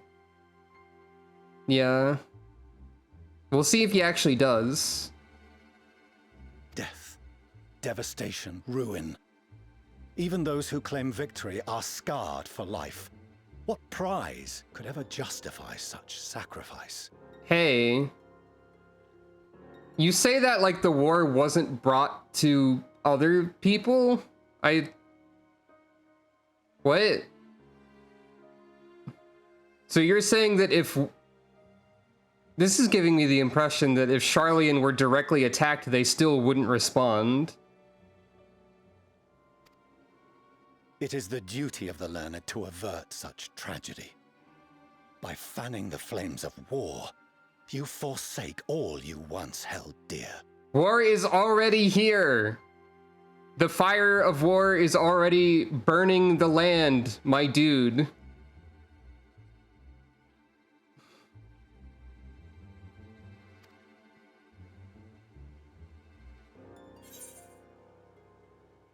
Better to fight and fail than wait for the axe to fall.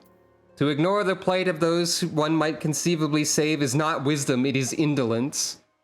Hey, is that a Louis Suave quote? It is in your power to save us. Refuse and you condemn us all.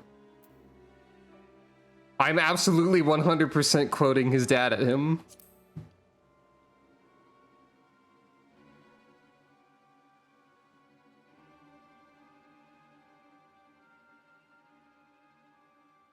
I see your friend shares your misguided ideals. But unlike her, you should know better. By espousing such barbaric notions, you subvert the teachings of Sharlayan and place all we have worked for in jeopardy. What is it that you've worked for? Doing nothing? Alphino, Alizé, as of this moment, you shall no longer bear the name of Leveilleur. Oh, I thought you were going to try and drag them back to Sharlayan, but you're disowning them? What the heck, man? Jeez. Look. So, first impressions of Hoshino here. This guy sucks. What? Father. How you choose to live your lives is no longer my concern. If you wish to walk the path of ruin, I will not stand in your way. Kill. Yeah. Master Fortuno, while Sharlayan may have no intention of intervening in this conflict, we can still part as friends. Will you not stay and speak with us, that we might learn of Sharlayan's hopes for the morrow? I think he mostly came here to lecture his kids and doesn't care. I have said what I came here to say. Yep. Any further discussion would be meaningless.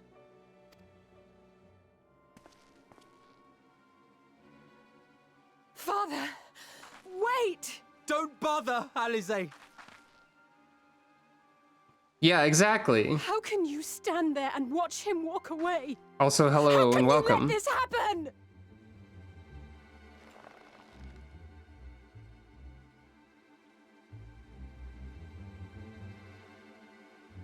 Yeah, that's what I was saying. We're on defense.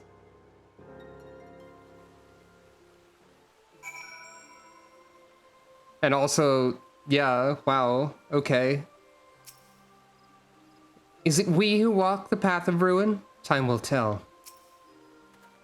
In order to avoid conflict with Garlemald, the Forum went so far as to order the abandonment of an entire city-state. Their refusal to aid us now is, I'm sorry to say, entirely consistent with their historic position. You know, they did do that, I forgot. It was not so very long ago when we had a friend and neighbor in Sharlayan, and so I clung to the hope that she might yet lend us her strength. But when she forsook Dravania, it would seem she forsook us all.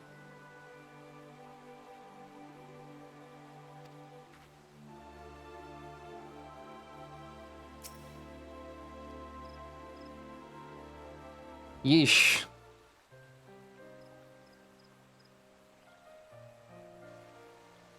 So that's what he came here to say? That we're all fools for having the temerity to defend ourselves against the Telophoroi? And as for the rest, like it or not, this was the Forum's decision, to watch from afar while Eorzea burns. Father was but the messenger, and as he handed down their judgment, I could think of nothing to say that could possibly sway him. I still can't. Shake head. To have prolonged the discussion would have changed little, but it's not only Master Fortuno who must be persuaded, but the Forum as a whole. Their decision was made ere your father crossed the sea.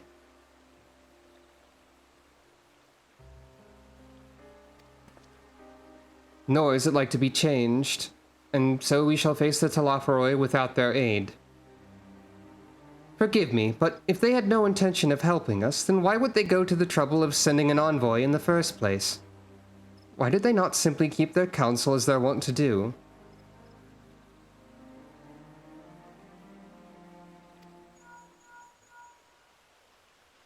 Phone call? Hello? Sucro, has Master Fortuno arrived yet? Yes, and I hate him and he sucks. Then it is as I feared, my efforts were in vain. I pleaded our case to as many Forum members as I could, but they flatly refused to discuss the matter. No, that's not exactly true. I should rather say that they ignored every word I said on the subject without exception. It was almost unnerving. Could it be that they're hiding something from us? That might go some way to explain Master Fortuneau's performance. When he said that they would know if the final days were truly upon us, I dismissed it as pride. But what if they genuinely believe that they know how the world will end and simply disagree with us about the circumstances? That I don't know, but something tells me they're not as unconcerned about the Telophoroi as they claim. If the threat weren't real, why else would they be so standoffish and secretive? I would very much like to delve deeper into this, but I'm afraid I've exhausted every avenue of inquiry. Also, this scene is kind of funny. I guess Sucro put the link pearl on speakerphone for this part. Nor have I fared any better with my other mission, researching Hydaelyn in the Ethereal Sea. I tried enlisting the help of experts in the field, but it appears the Forum has forbidden anyone from cooperating with us. And yeah, that is pretty concerning, isn't it? Like, that's quite a thing to say. The world's not ending, we would know if it was. Is one heck of a line. Obstructed at every turn. So it would seem, but don't lose heart just yet. With all the knowledge and acquaintances we have between us, we can still find a way forward. To that end, I'd like you all to join me here, when the time is right, of course. I'm aware that matters in Eorzea stand on a knife edge, but with your permission, I can at least start making the necessary arrangements. I've always wanted to visit Sharlayan. Please do, or... well, there are one or two things to take care of here first. Honestly, I think Sucro probably would have always wanted to visit Sharlayan, but at this moment, she would not want to visit Sharlayan, having just learned how rude the Forum appears to be. But please do. Excellent. Obviously, keeping the Telophoroi at bay must take precedence, but with luck, you'll be able to make the journey to Sharlayan ere long. It may take a while to secure entry for you all, but I'll let you know when everything is in order. Look after yourselves in the meantime, won't you? Your speculations give me cause to hope, yet if these seeds will bear fruit, I cannot say. While it's possible the Sharlayans hide some secret truth from us, there can be no certainty that its exposure will prompt in them a change of heart. And so, for the present, we must needs confront the plight in which we find ourselves. The Forum has refused our request for aid, and it falls to us alone to contend with the Telophoroi. Even with all of Eorzea standing united, there's no guarantee that we will prevail. What does Sharlayan intend to do if we fail? Probably nothing. As usual. Hey, I found some lemon muffins. You want one, Alphino? Muffins are pretty good, I think. With their knowledge, Sharlayan could have done so much for the cause. They could have helped us to uncover the secrets of the towers and save the tempered captives within, and yet... gods. Throughout my childhood, I remember grandfather arguing with my father over Sharlayan's policy of non-intervention, and this time it was my turn to play the role. But if even my grandfather could not win him over, what chance had I? If words exist that may sway him, I know not what they are.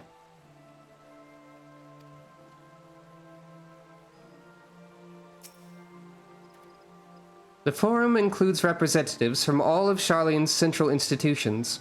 With them hindering Kryle's investigation, she will struggle to make any headway on her own. I like that idea of the quest rewards as catering leftovers. That's good. Hey, look! Death unto Dawn. Also, we learn how to tell people to be quiet in the library.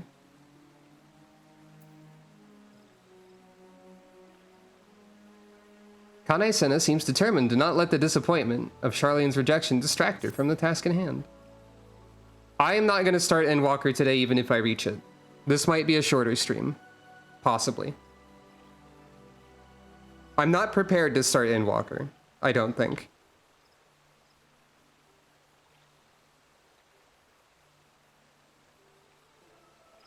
Like, ideally I would be able to draw Sucro art for the occasion, having done so for previous chapters.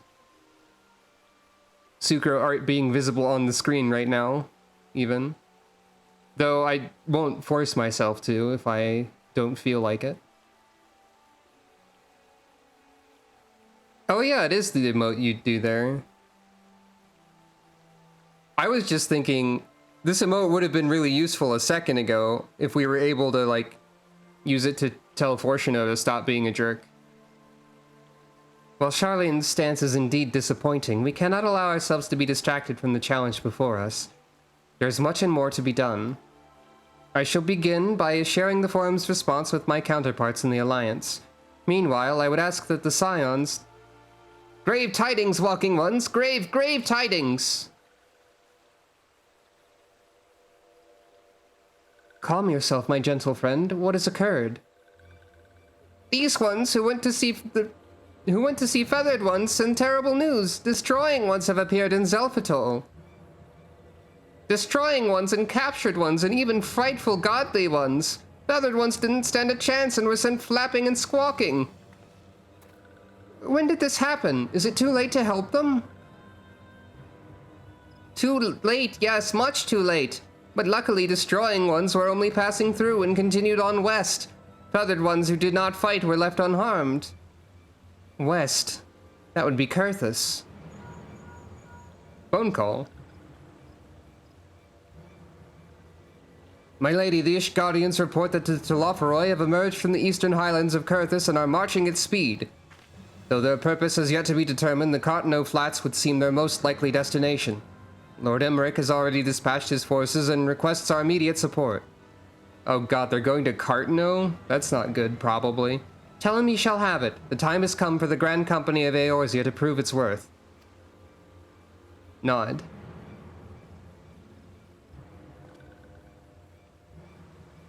Well, mayhap it is a mercy that we do not have time to stew upon our misfortunes. Come, my friends, let us make haste to Cartano.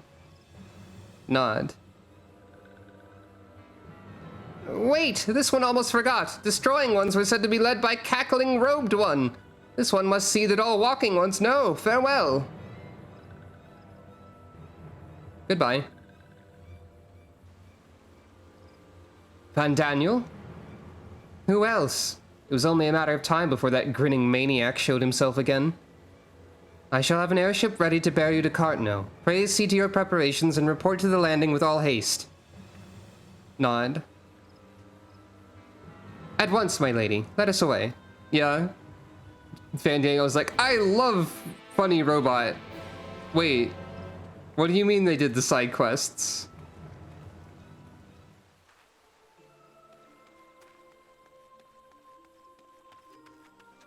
Van Daniel's probably gonna pull like Lunar Omega out of nowhere or something.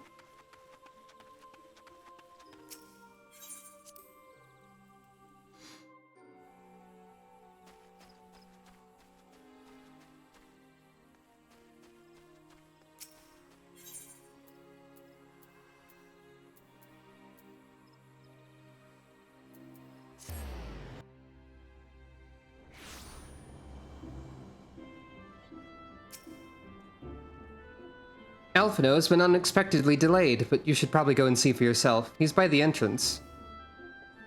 I have apprised our comrades at the Rising Stones of the situation. They will head directly to Cartano. It's funny that there was actually dialogue for teleporting to the airship landing and talking to them instead of going to the objective marker more reasonably. Oh. Hey, Fordola. Come on, this'll only take a moment, alright? Sucro, it would seem Fordola has come all the way to Gridania to find us. I've explained the situation, but she insists her business is urgent. Aye, and it'll be over sooner if you shut up and come with me. Questioning head tilt. Well, okay then. What's up, Fordola? Gasp. Ah. It's Arenvald. I knew that this happened to Arenvald somehow, I think. Arenvald! I can't tell you how good it is to see you. Well, it's not entirely clear what happened to him at this exact moment. I'm sure the camera will pan away to let us know. Or someone will remark upon it.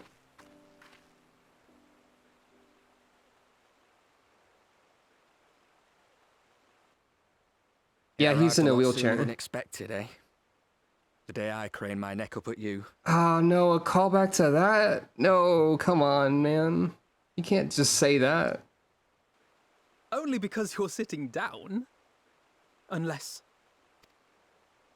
Oof. Afraid so.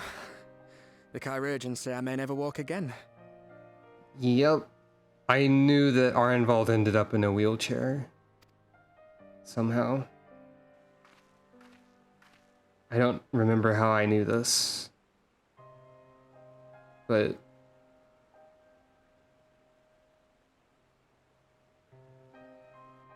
Come on, Alfino, it could be worse. Besides, I didn't come here to dampen the mood. Quite the opposite. All I've ever wanted was to fight for a cause I believe in. But my fighting days are over. So I want you to fight in my stead. Be the hero I can't. They altered the summoner quest to account for this? I haven't done that quest. Still.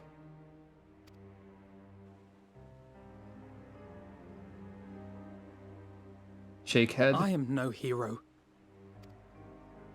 That's what they all say, though. No one ever calls themselves a hero. Even the ones who eat primals for breakfast. It's for others to decide.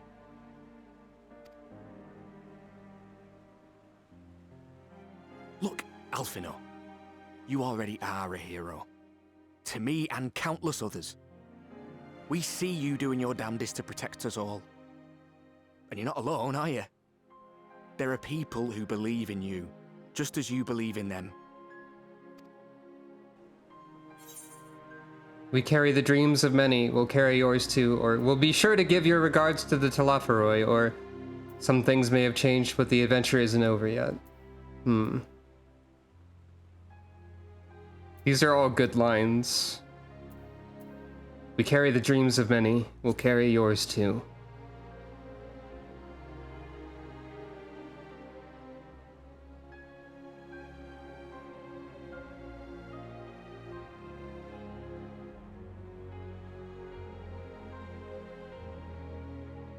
Nod. I know what's at stake, and how many people are depending on you. But I believe in you. Believe that you'll see it through. That's why I'm entrusting my dreams to you. Like Albert and Owley once entrusted their dreams to me.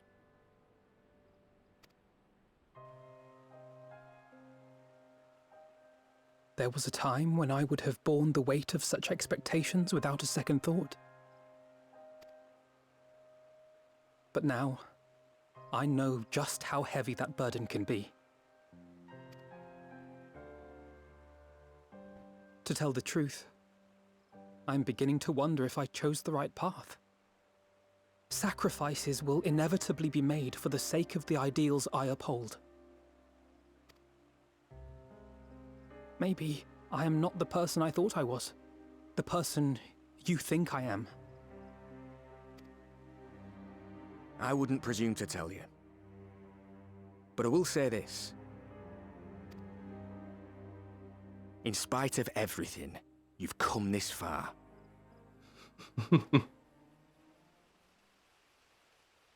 The road ahead might not always be clear, but you've never been one to give up or take the easy way out. And everything you do for others. For a brighter future. I'm proud to call you my friend. In spite of everything, you've come this far, you just got me a bit. 'Cause, I guess I can derive personal meaning from such a line. Well, I've said my piece, so I'll let you go. I know you've got more important things to be doing. Just give what I've said some thought, all right?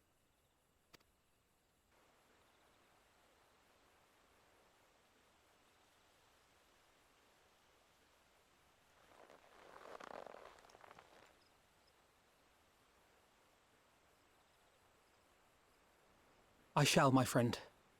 And we will meet again soon, I promise.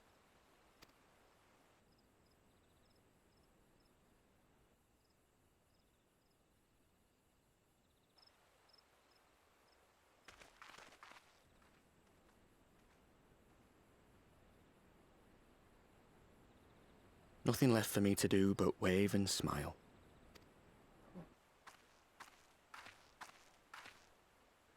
You've got a pretty narrow view of what it means to be a hero, do you know that?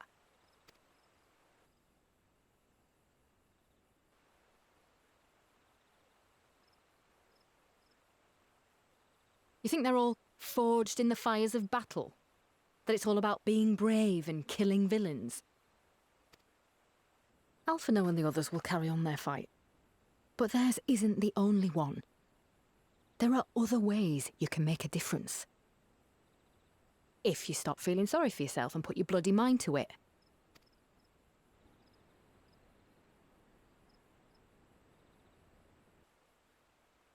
There's not much chance of me living the quiet life with you around, is there?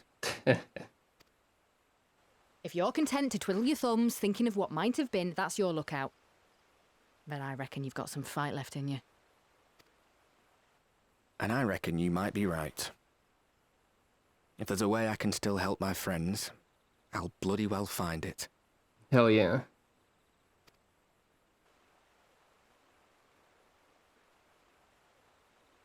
Yeah, that's a really good scene. I heard the sound of battle. Yep, there it is. After Pagelthon, I'd assumed that the Telophoroi would continue to target the settlements, but it's plain they considered Zelphatol to be a mere obstacle on the road to Cartno. What then draws them to the flats? We must keep a close eye on their movements. I rather doubt that Fordola obtained the Chirurgeon's permission before bringing Arenvald halfway across the realm. And solely to deliver a message at that. They should both have known better. But what's done is done, and I will not soon forget his words. Yeah, for sure. I'm gonna be right back before battle.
Hello. We are here again. Well, I am here. You might be here as well. You can tell me later what that was all about. Judging by the set of Alphino's jaw, it appears to have done him some good. Thancred and the others have already left the Rising Stones, and according to the communications officer, Amalja and Cobalt forces are also bound for Cartano as we speak. They mean to keep the promise they made in Alamigo, and we must do the same, by saving as many of their tempered kin as possible. Anyway, the airship is ready to depart. We should get going.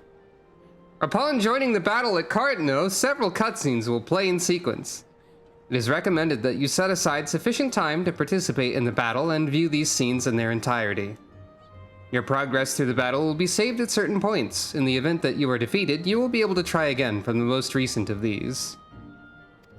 Please note that if you enter battles associated with other quests or log out from the game, this progress will be lost. I was waiting for it. Here it is.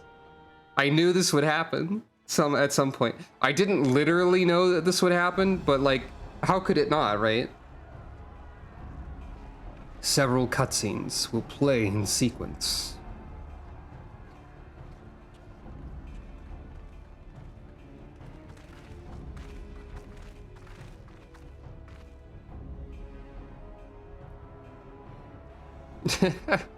My fellow Scions, as I am sure you will have heard, we can expect no help from Sharlayan, nor are we any closer to discerning the Telophoroi's grand design.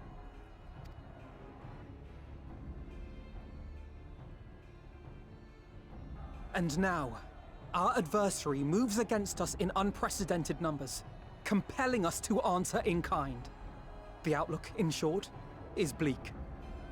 Yet though our foes are many, and we but few, we may still tip the balance in Eorzea's favor. Of course. We will do what we always do. Deal with the ones our allies can't. A less than daunting prospect, judging by your expression. Could it be that you've dispelled your lingering doubts, Alphino?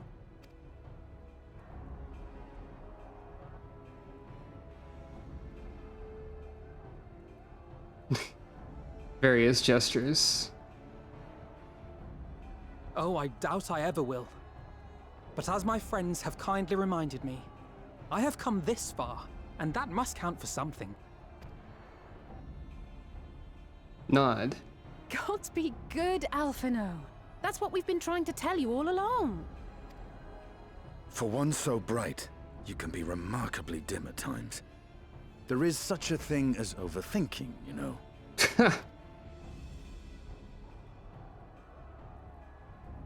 Might I suggest that we continue this conversation after the battle? It would appear that Telophoroi have already arrived. I'll do what I can to cure the Tempered, but they'll have to be incapacitated first. Have care, my friends, for none can say wherefore our foe did choose this fateful field to be our battleground. Whatever may transpire, pray grant him not the pleasure of deterring you. Nod. Nod. Nod, ×2. I have no idea what to expect here.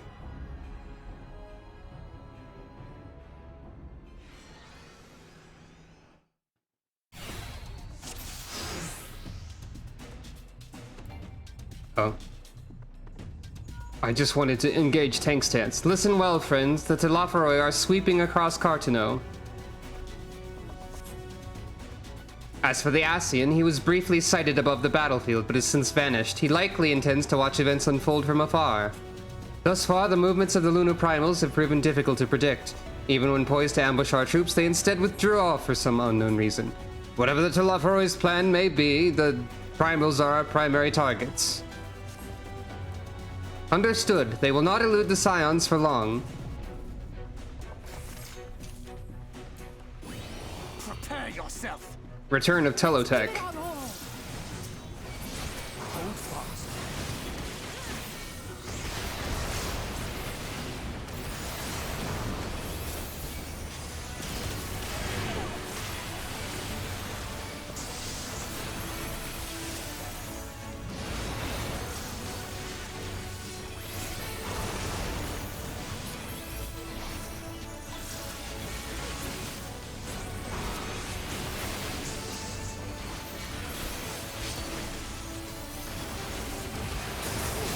So they would overwhelm us with sheer numbers. I will keep them occupied. The rest of you seek out the primals.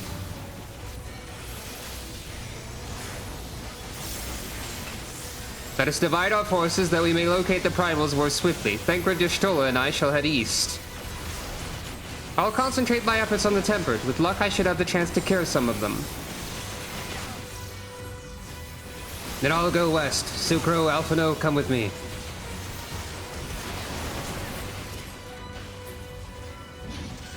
We're counting on you. Have faith and victory shall be ours. Let's get moving. This way. It's very chaotic for sure.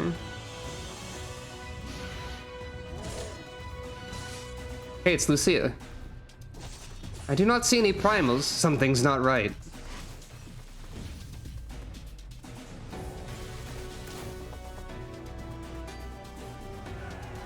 Lucia's just casually there. Sucro is running.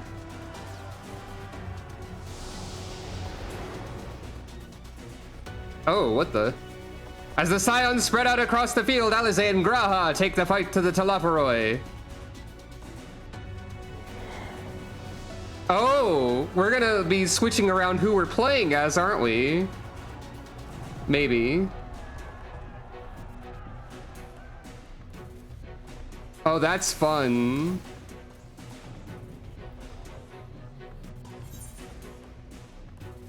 You will fight as Alize. There are so many of them. All right, what do we have? For cure... I won't be curing anyone at this rate. We'll have to incapacitate them first. For cure... Contra Sixth. Okay, so we've got Verflare combo. Scorch combo. Oh god.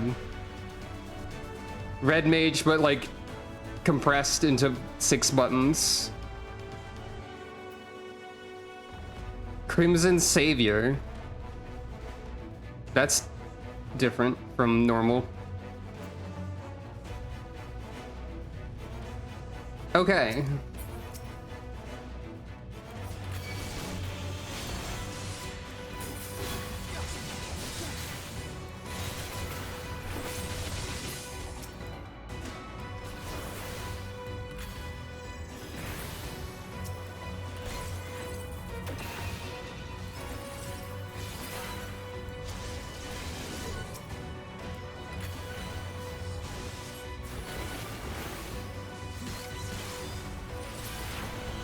It's been a while since I played as a red mage. This is kind of like that, kind of.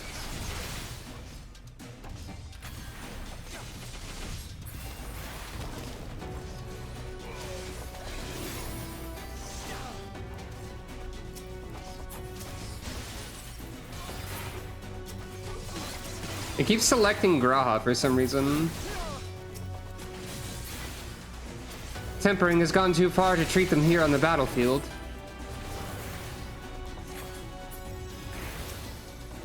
With this degree of physical alteration, I fear they're beyond help. Imperials or no, I hate to see them all in such pain. We must see that their suffering is not prolonged. Just the beginning. Right behind you.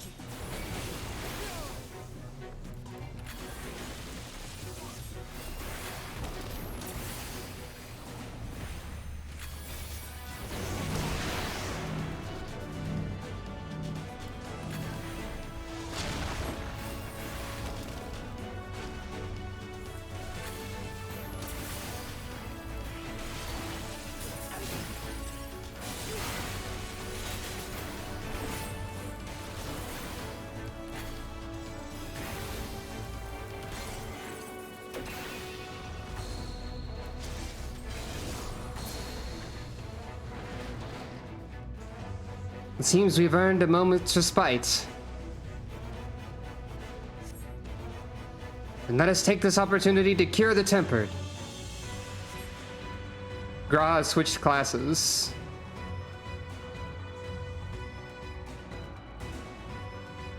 We need a healer quickly.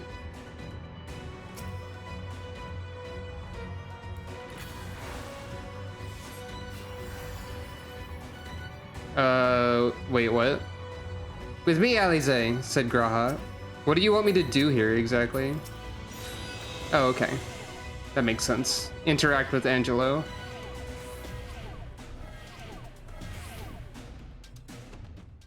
Slightly unclear.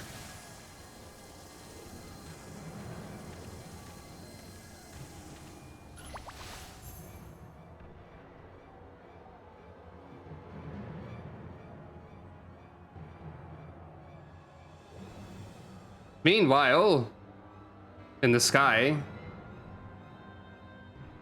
being evil.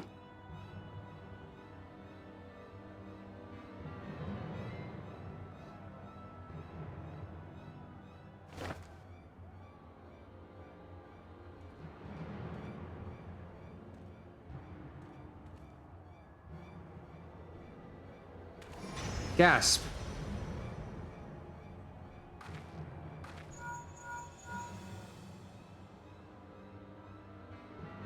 Do you see that? The glyph, yes. How worried should we be?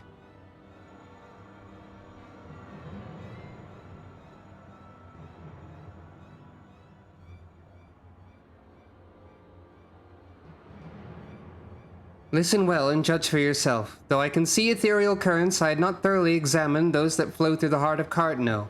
But now that I'm here, things have become clear. The flats conceal an etheric confluence, like to the pillars of the Azim Steppe, but greater in scale. Far greater. Gasp. The glyphs that Pandaniel has conjured reach into its very midst. And I believe I know their purpose. Should the lunar primals destroy them, it would spark a chain reaction with the potential to obliterate the confluence entirely. The resultant disruption of the flow of ether would sow chaos among the elements, prompting earthquakes, floods, and tempests large enough to lay waste to the realm. Look, I know this is a very serious situation, but now I'm thinking about, like, the Mega Man cartoon. When Dr. Wily wants to pull the moon out of its orbit. And then his minions are like, but that would cause tidal waves. Big earthquakes. Huge storms. That particular set of line reads like lives in my mind forever. Especially the huge storms as like one word. God. I need the Mega Man cartoon something else, isn't it? We're going to pull the moon out of its orbit.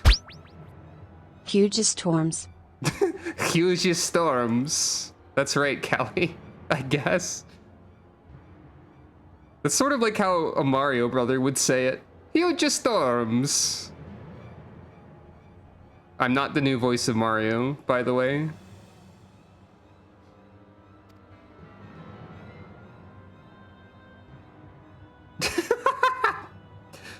God, yeah, that it's a very X4 sort of sentence too. That he would go so far cometh as little surprise. We must needs protect the confluence at all costs. Inside the heart of the confluence lies my very own Gravitron. The one and only Gravitron. I mostly know these lines from like a YouTube poop. Aelia sure did dispose of everybody somehow, didn't she? Cringe taker? No, just cringe antelope or a bad taker cringelope. Anyway, we're Urianger now. Wait, what? Hey! Is that Odin? So the time has come to pit my blade against his. Follow my lead. Hey, wait. Why are we Urianger and why is Odin here? Malefic. Lord of Crowns combo?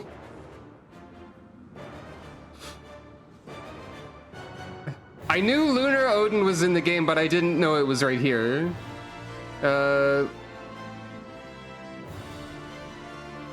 Okay. The scroll combo. Damage dealt is increased. Okay.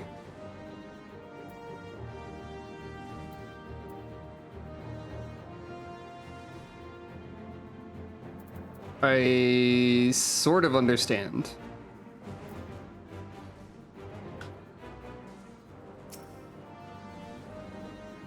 Odin is potentially, like, directly relevant to Sucrose, so this is interesting.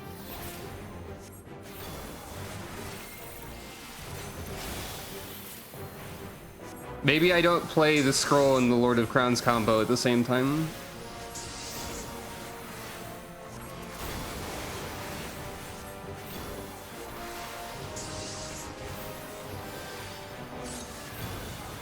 Yeah, he probably just found Zentetsuken.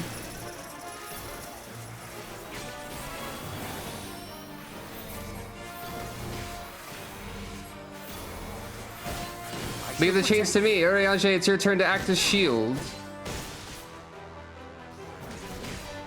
Interesting.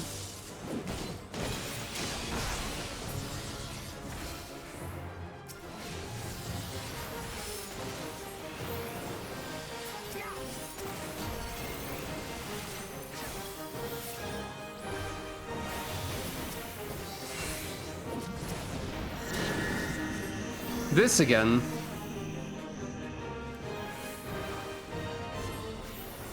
Mitre. May the 12 guide you.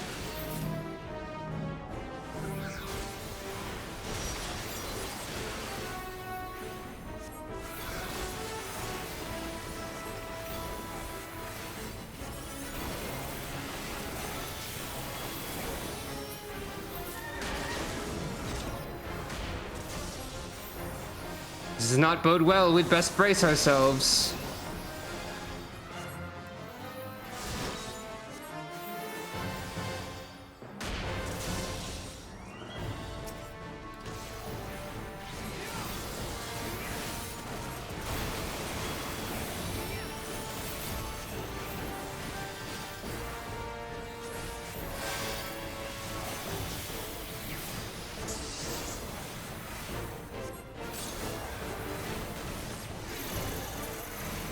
Such strength, it will take all three of us to protect the confluence. But first, Thancred doth require our aid. Away with you!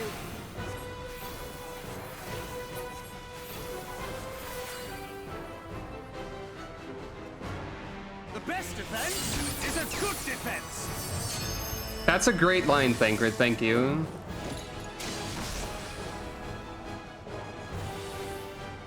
The best defense is a good defense. Thank you, Thancred.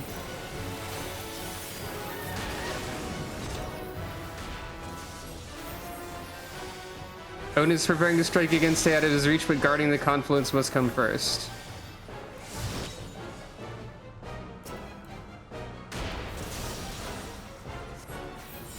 I can heal the confluence, it's fine.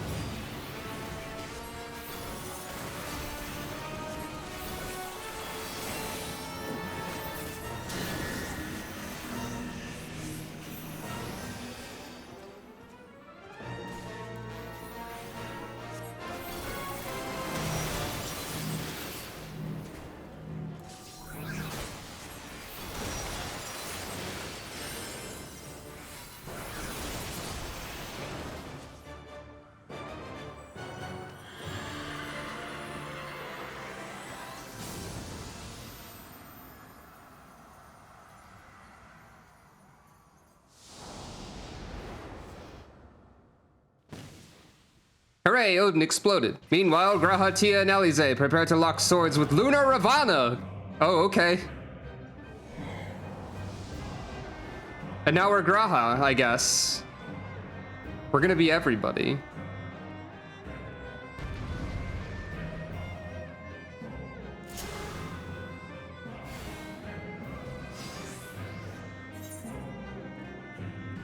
That must be Ravana, a formidable opponent by all accounts, but so are we! Foul combo is very funny, even though... Okay. So, yeah. Yeah. Okay, so we got a bit of everything. Hey look, it's Break!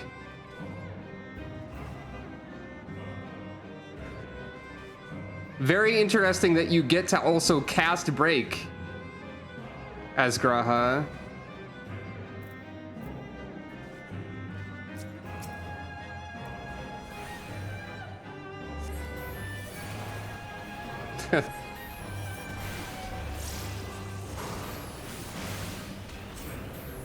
So it falls to us to protect the confluence from this fiend.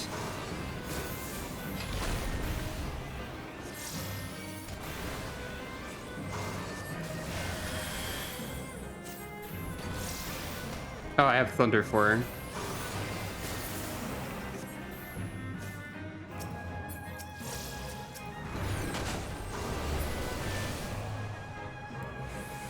Like moss to the flame, we have to keep them from the confluence, but there's so many. Allow me. A quick casting a break should buy us time. I have you now.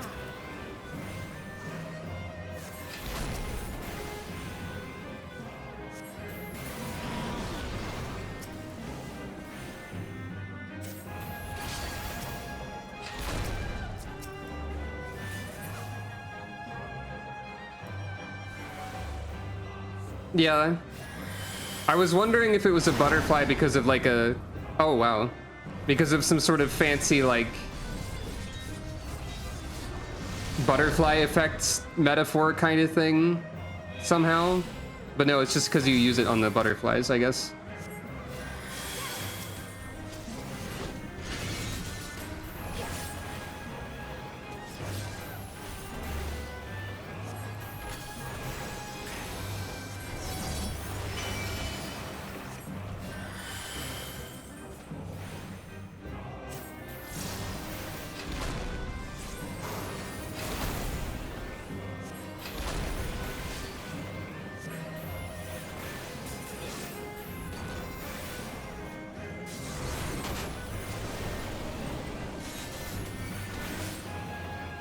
Oh hey, I remember the lunar nails from other battle.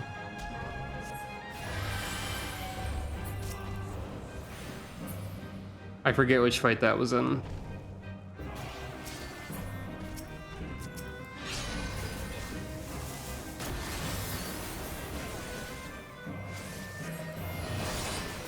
Oh, is that also Lunar Bahamut?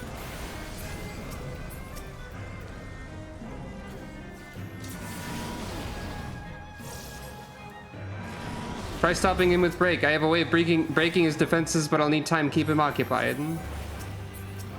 Understood. Let us hope that break works as intended.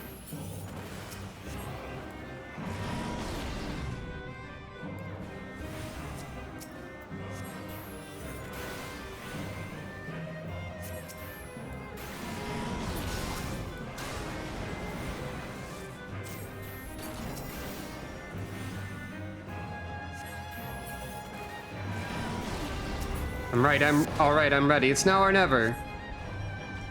Explosion. Alizé's attack has broken Lunar Ravana's defenses.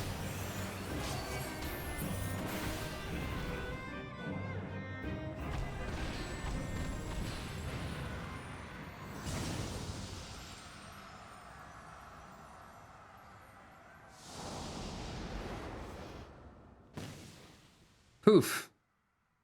At the self-same moment, you stand shoulder to shoulder with Alphino and Estinian, reserved to lay Luna Ifrit low.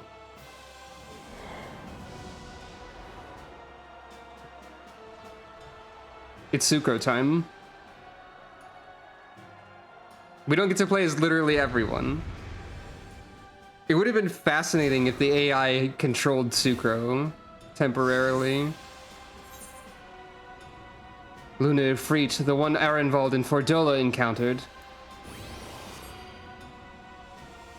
Nothing burger. Yeah.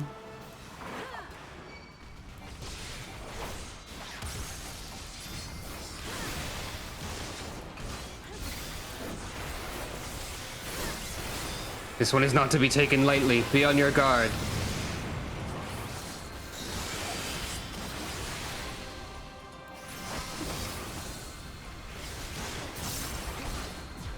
Was I talking about that recently?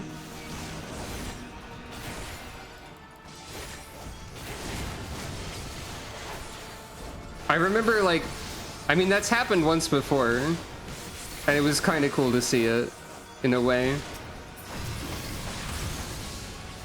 The infernal nails are empowering Luna Ifrit. Whatever those are, they bode ill for us. Smash them to pieces before it's too late. You're finished. It sounded like Estinian just accused someone of being from Finland for a second.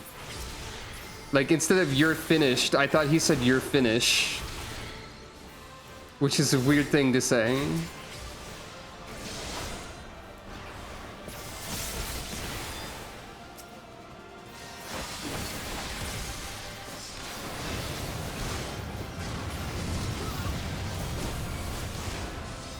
Bit late on that one.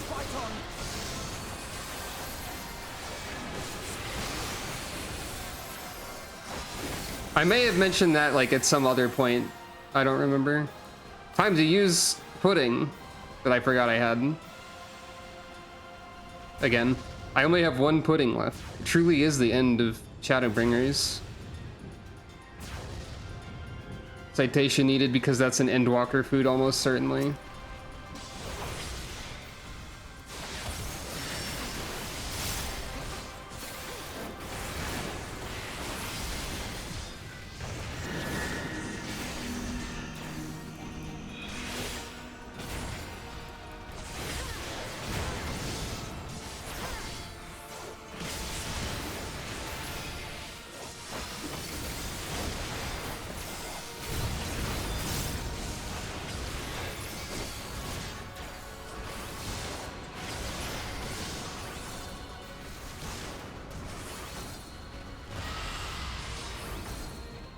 Oh, I misunderstood circles. I mean squares. I misunderstood light. The AoE indicators sometimes aren't super clear to me, I think. Nails again. More of them. Our foe seeks to destroy the confluence and us along with it. So it's come to this. Time for Estinian to do a cool attack.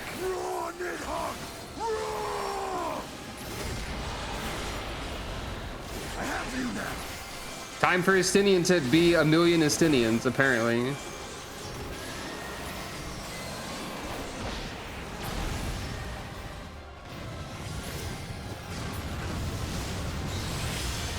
I'm always late on that. Not what I was expecting, says Estinian.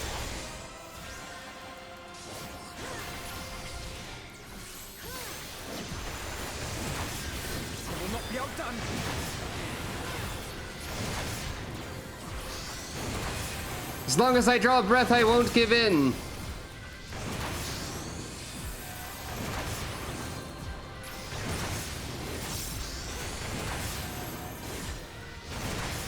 It's time we ended this.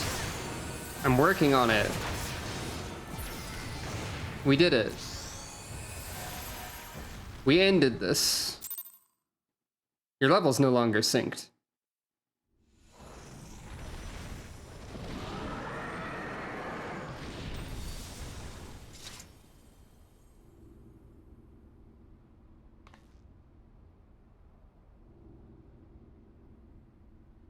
Nod. Here we go. Hey, that's mid. When you're doing this in PvP, that's mid. You go there. Anyway, this guy's here, I guess.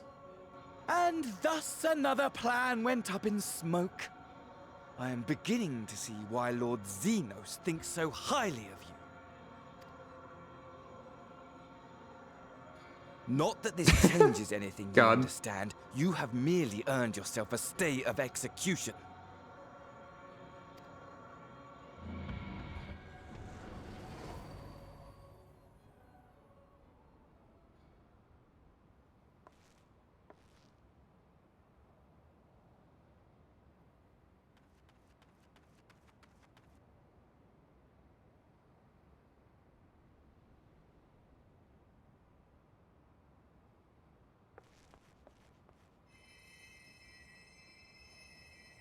Wow, Alphino got down there fast.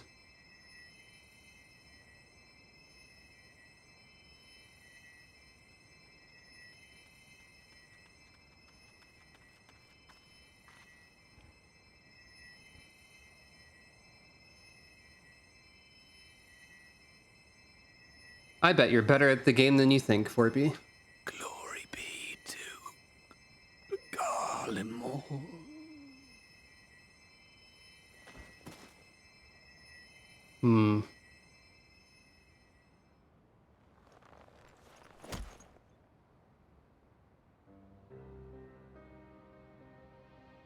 Can't save everyone, Alphino.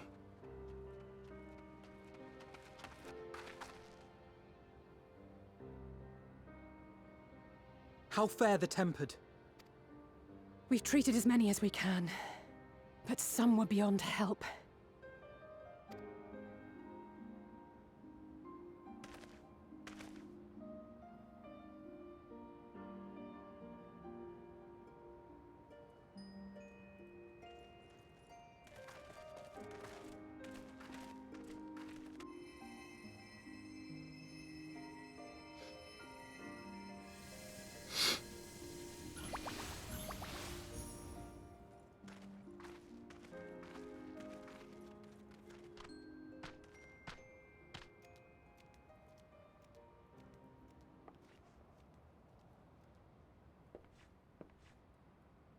Do not hang your heads so, brave scions.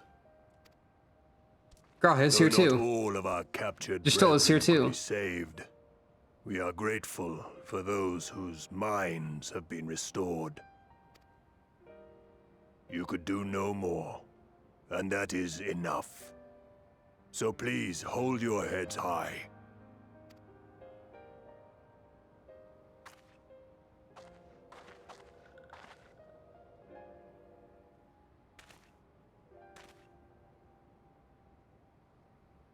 Everyone is here.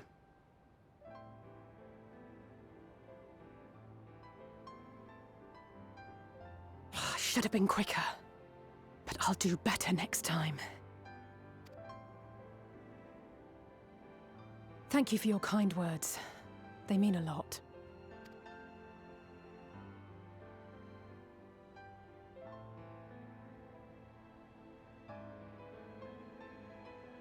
A victory at great cost, but a victory nonetheless.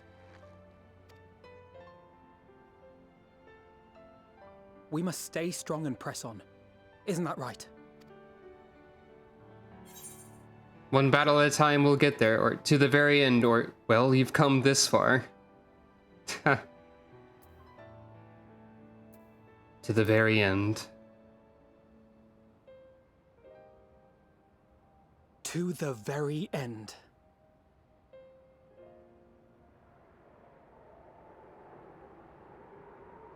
Hey look, it's the moon. Hey, why is it the moon? What's the moon doing?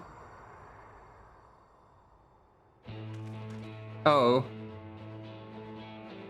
It's cueing the Shadowbringers theme, apparently. That's at least... Does that count as one shot of the moon or two shots of the moon?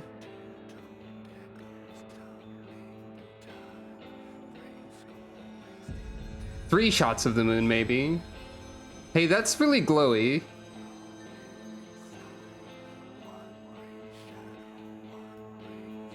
Is the moon supposed to glow that much?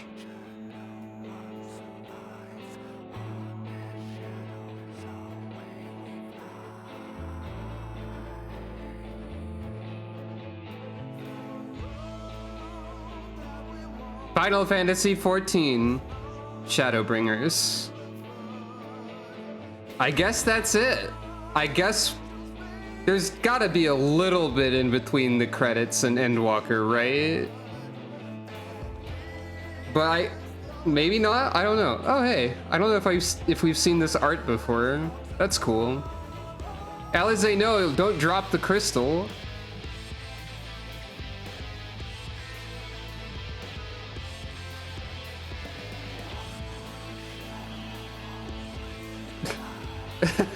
God, if there was just a stinger with everybody standing on the moon, that'd be really funny.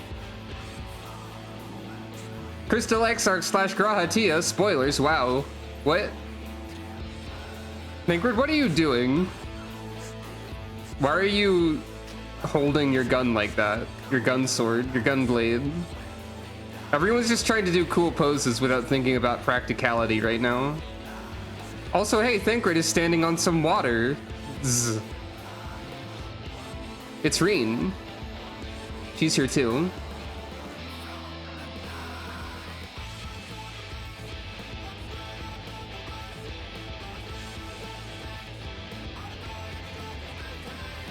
Gotta jam to the Shadowbringers theme for a bit.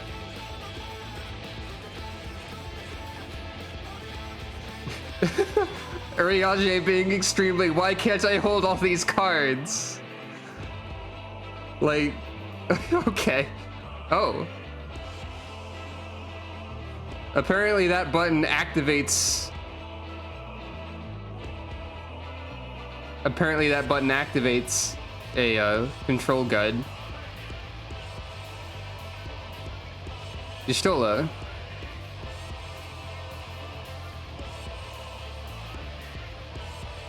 I don't know what this pose is. It looks like she's going to go in for a hug, but she's also distracted.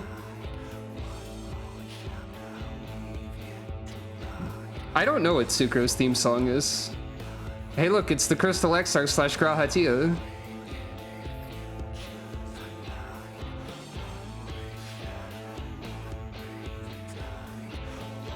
I do have a like a list of videos that's like Sucro music that I used to play but before streams, but now I just pick a more Ardbert. Now I just pick a more like seemingly relevant song for the stream at any point instead of like a Sucro theme. But I don't think there's a specific Sucro theme song. Oh no.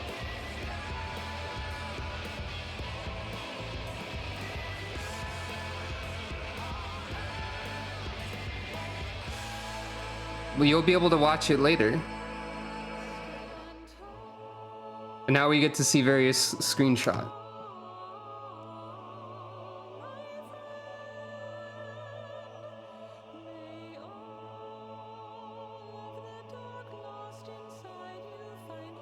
I'm probably not gonna watch the entire credits, but like maybe once they stop showing images, I'll skip through them. Or something. Haldrick or Halric. I forget if there's a D in there in that name.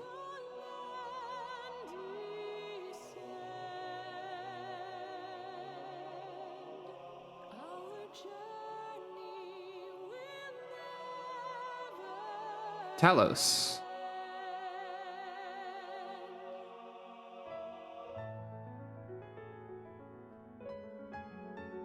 I've used the speed up function. I don't think skipping it would skip the stinger. Because I don't think that's happened before. I've skipped credits before. The Chais.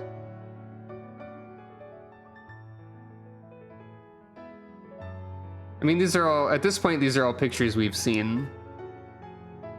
And the credits are going to be, there's a lot of text in the credits, I remember.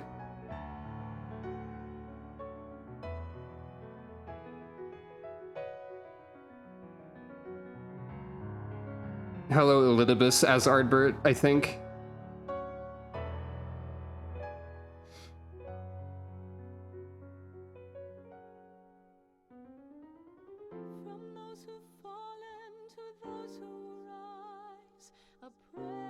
Oh yeah, that part.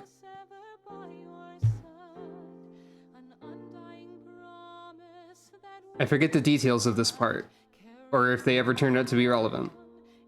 There's still time for them to turn out to be relevant abruptly.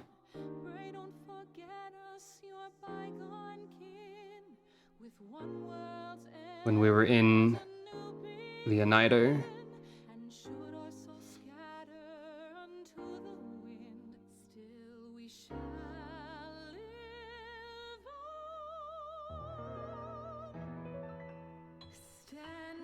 That is fun, yeah. There's the illusion of the end of days.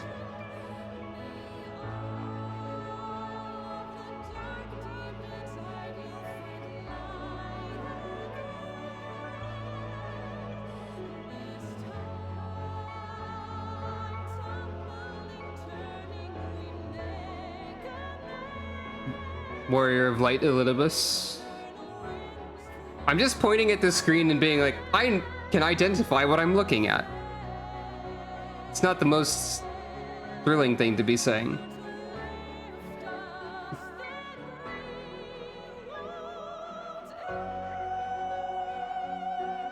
But, like, wow. Hey, this game's good. Oh, it's Yulmore time now. This is the same order of credits music that was used for 5.0, I think.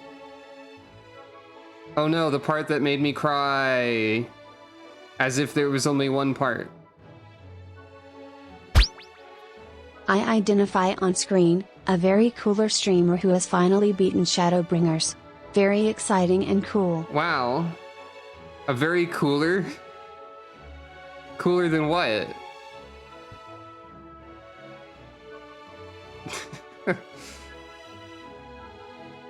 Thank you, though.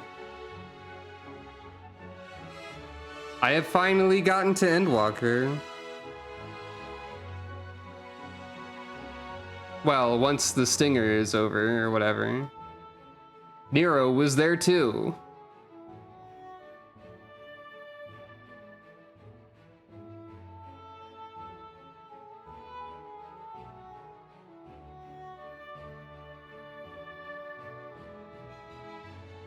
And then after the end, it has the audacity to continue. So Endwalker won't be the end, of course.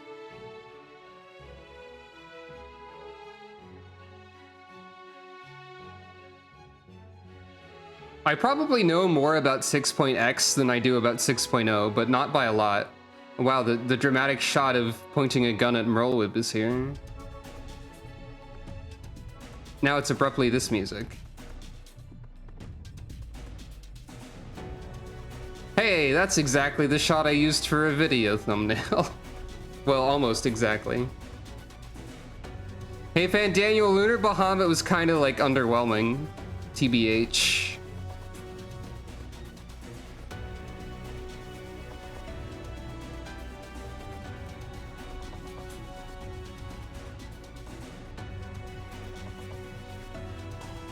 By the way, maybe this is a great time to ask, though. So I never thought, I thought I would take like 1 billion years to get to Endwalker, but I'm here.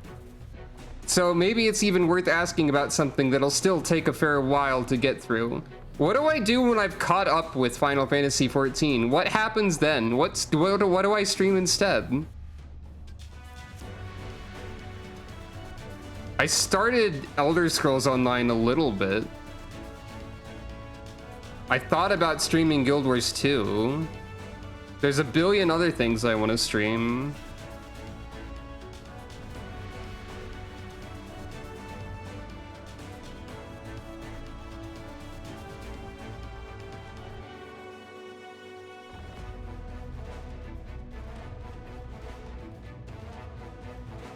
Xenos is reading the credits right now and he's really bored because they aren't swords. Except he doesn't even like swords anymore.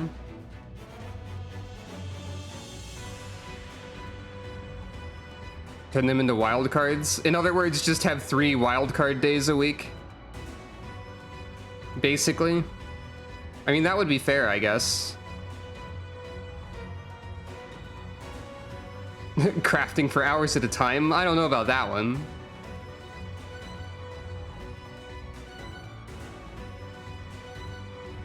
Hey, look, it's the moon. I've heard about it before.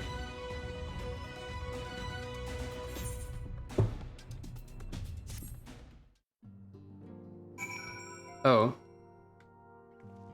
Are you sure that the stinger is directly after the credits?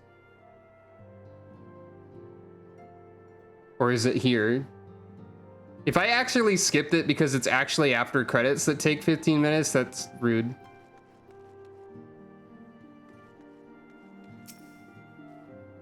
You should have seen my face when Lord Emmerich turned up on our doorstep. Did none of you think to send word he was bringing you home?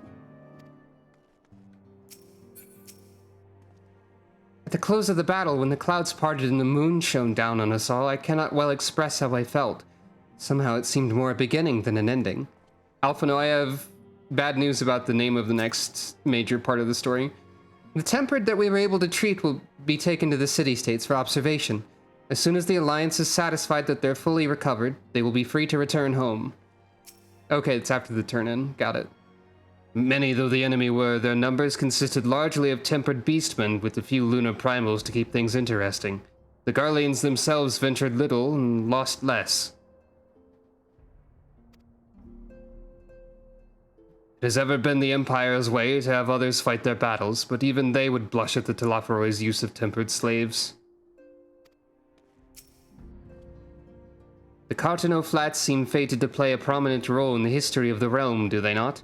I wonder, might the abundance of ether that floweth through the region have led the Alicans to entomb Omega there? Throughout the battle, I could not shake the feeling that all present were performing for the amusement of Fandaniel. Nor did his blithe reaction to this latest defeat give me cause to think otherwise. I can only conclude that such failures are of little consequence to his broader scheme, whatever it may be.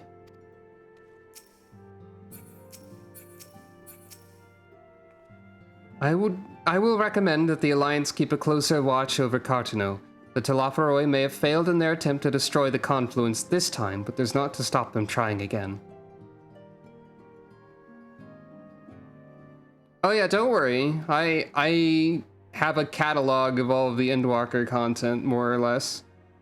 But we're gonna have to, once we're done with 6.0, we're gonna have to figure out what order to do that all in. And I'll need your help. Pointing at all of the viewers. Lately, the Rising Stones has been a hub of activity.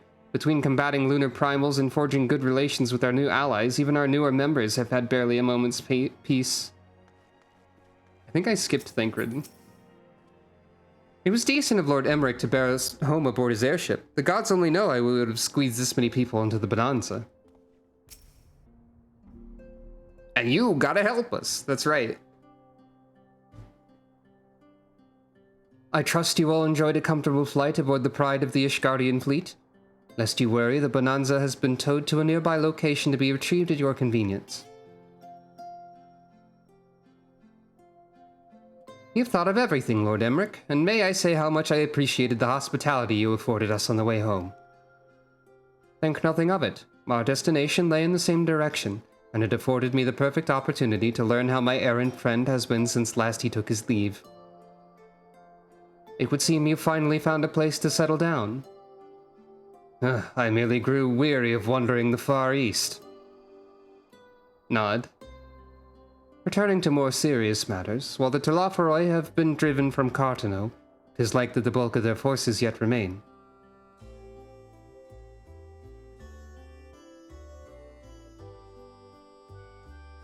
Yeah, I was actually thinking about that specifically, because of the role quests, like, influencing stuff in the main story quest of Shadowbringers, I was wondering if I should do all of the role quests before the end of Endwalker.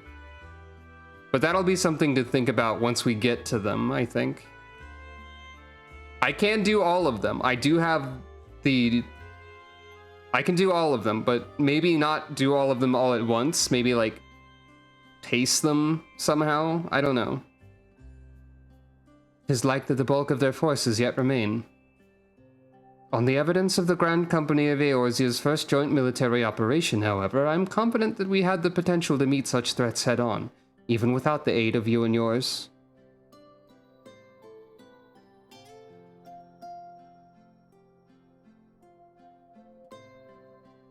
We'll see. As such, while our forces keep the Telophoroi at bay, I would ask that you apply your talents to the task of neutralizing the towers. A sensible division of labor. While the towers remain, so too will the threat of the lunar primals. And given our expertise in the field of etherology, we are better qualified to find the solution. That we are, especially should it happen to lie beyond the Alliance's dominion. There's a time and place for formal investigations, of course, but certain secrets are one to hide where only enterprising individuals may venture. I could not agree more. There are none better suited to this task, nor any upon whom I would rather rely. Various nodding and determined gestures and whatnot. On behalf of the Alliance, I thank you.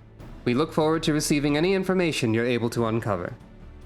And with that, I must take my leave. Should you have need of assistance, pray do not hesitate to ask. Fare you well, my friends. Bow. Various bowing and waving.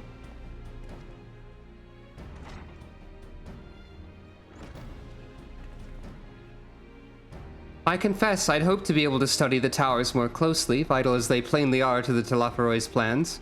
If we can discern their ultimate function, we will be one step closer to understanding our enemy's grand scheme. Should we succeed in neutralizing them, of course, it's all but certain that the Telophoroi will mount an all-out invasion. And then it will begin. The one who awaits at the heart of the chaos will come for us. For you.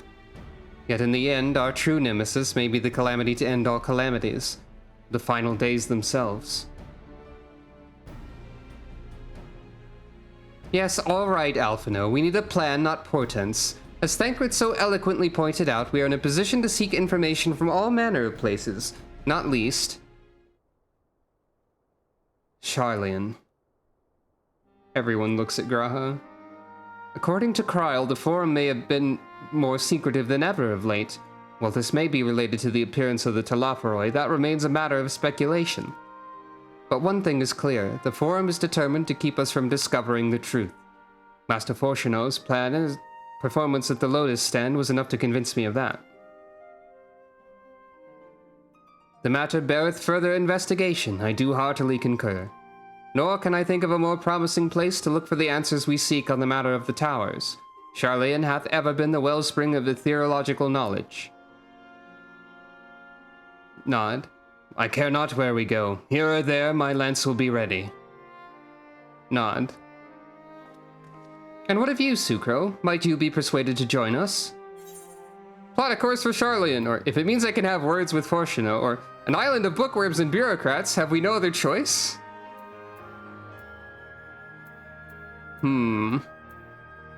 Plot a course for Sharlayan. Determined and smile. Here, here, it's time we laid bare the Telophoroi's dark designs.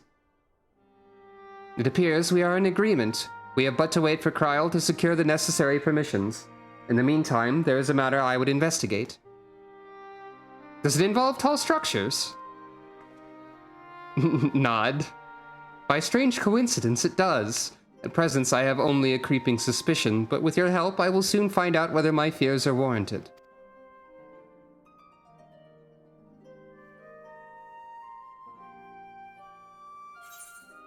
Death unto Dawn, complete!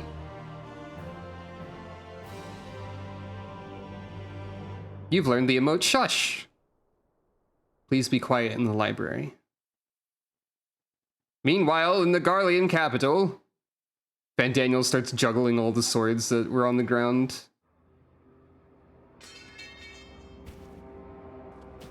Hey, look, I guess we do get to see what weapon Xenos has. Before the Endwalker trailer. It appears to be a scythe.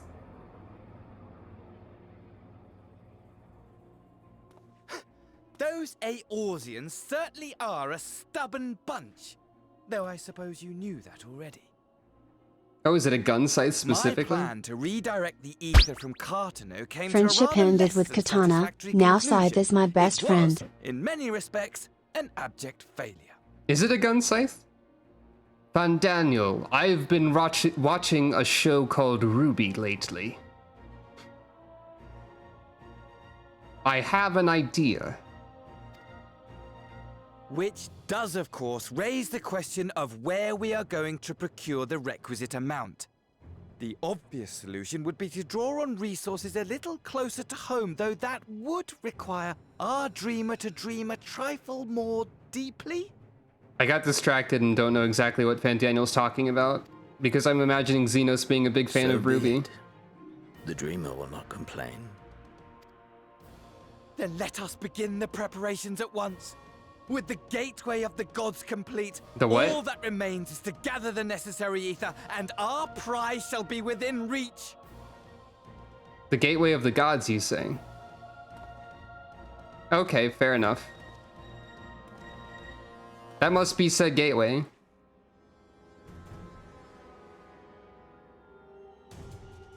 The time has come to fulfill your heart's desire, my desire!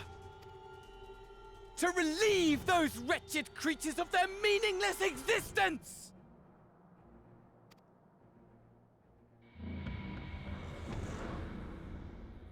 I just want to hit things with my scythe, actually.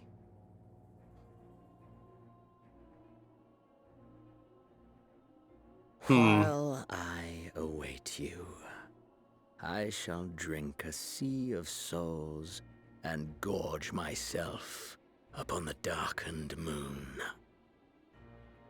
Okay, that sounds bad. Why did you become subtitled instead of have text box? Then you shall come to me, all roiling rage and rancor.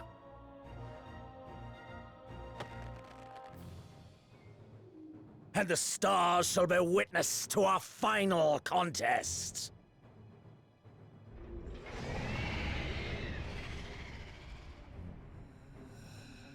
What's that sound?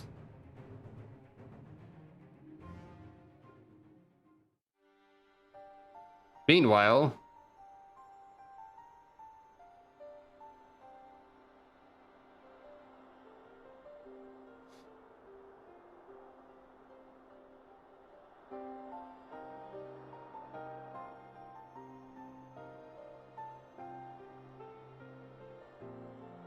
Yeah. As I thought, the ethereal currents have been disturbed here too. Sounds bad. Is that bad?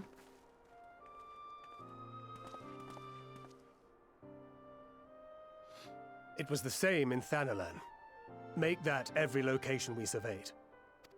Oh, that sounds bad too. And the strength of each current has diminished dramatically, far more than could be attributed to a natural occurrence.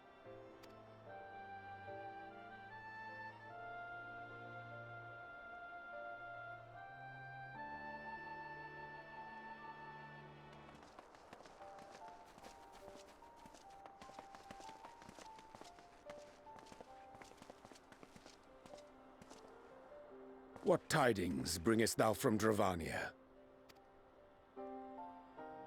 We took a number of readings, and noticed that the closer we were to the tower, the lower the etheric density became. In short, the towers are drawing upon the land's ether, which would explain how they were able to carry out the summonings. Yeah, that makes sense. That's bad, also.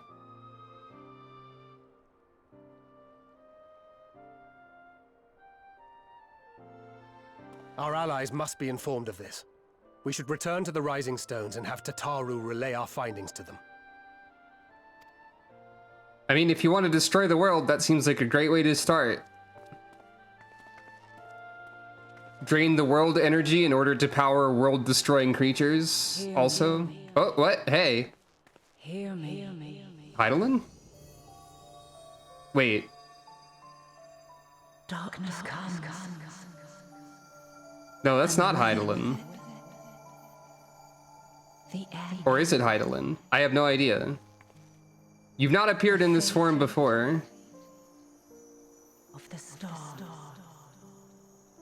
is in your hands. Huh. Okay.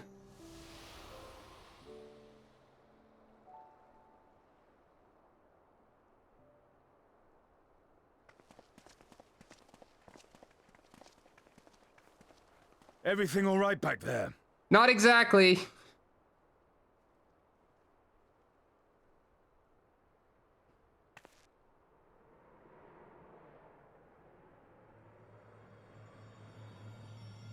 Hey, why is the moon orange? Hey everyone, I think we should pay attention to the moon. It doesn't seem to be correct right now.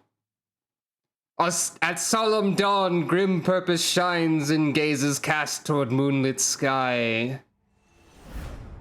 Thus does our final curtain rise, your steps to guide would end betides. A new chapter of Endgame Plus, or New Game Plus. And presumably, this is the beginning of Endwalker here.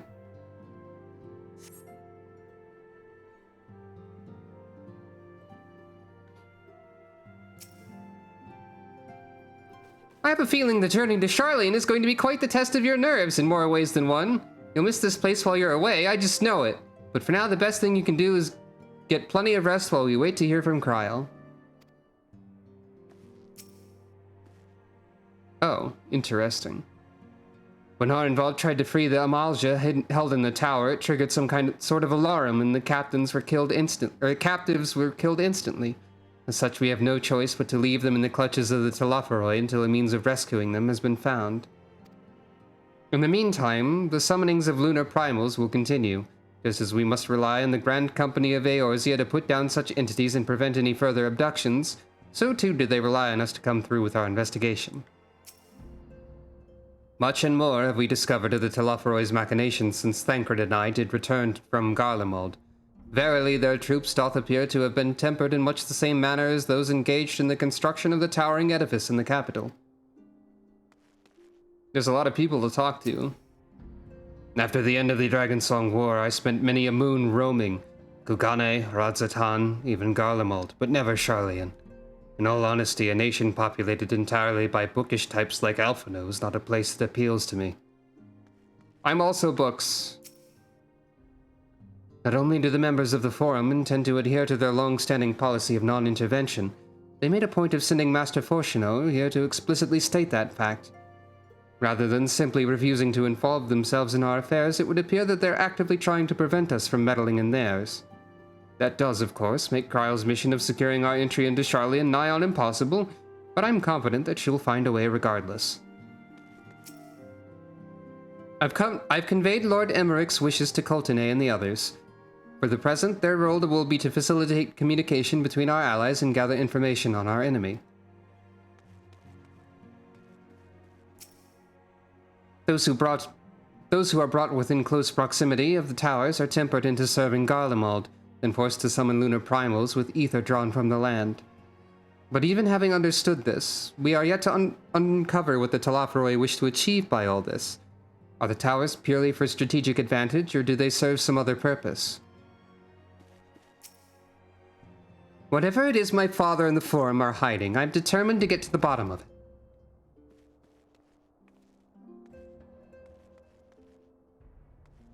Anyone in here?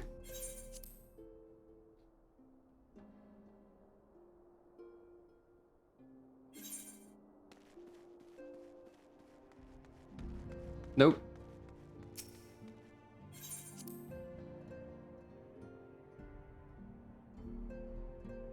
Well. So that was the rest of Shadowbringers, I guess. I don't know how to feel about it.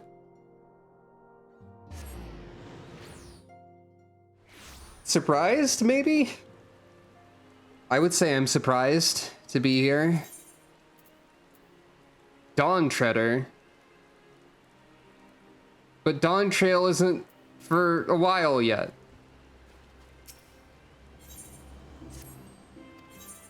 Alright, what do we got? Okay.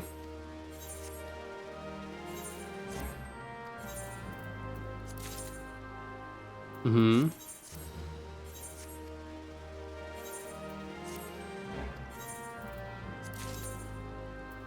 Sure.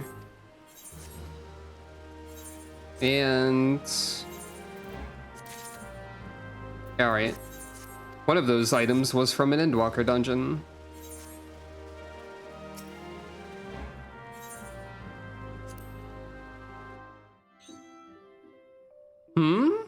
What is this?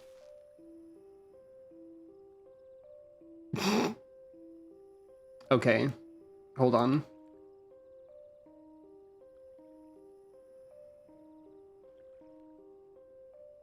Thank you. I need to put this on the screen.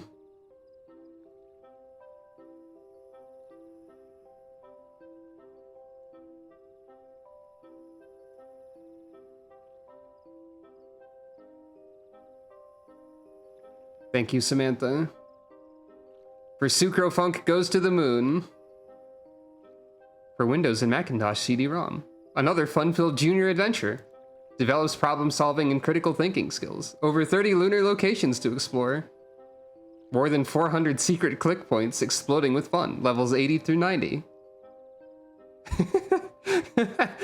It talks? What do you mean it talks? The moon? I'm concerned about this. Thank you.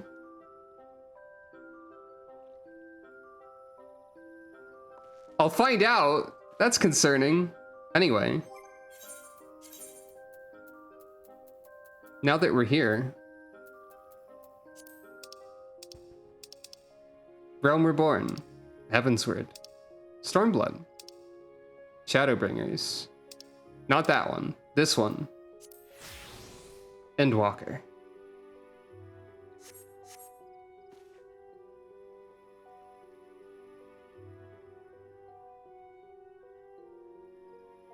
Behold. It's Sucro.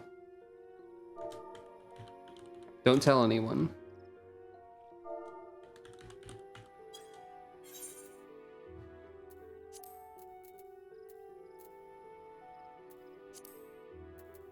It's very secret.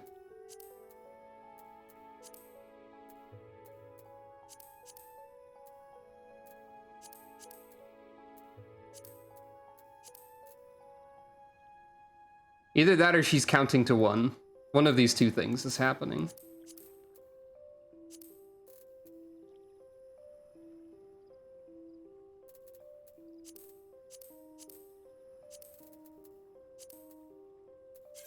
It's Sucro. Sucro's pretty good, I think.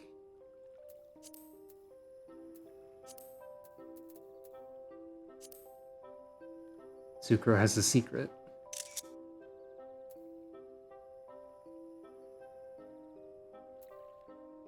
I'll take this opportunity to once more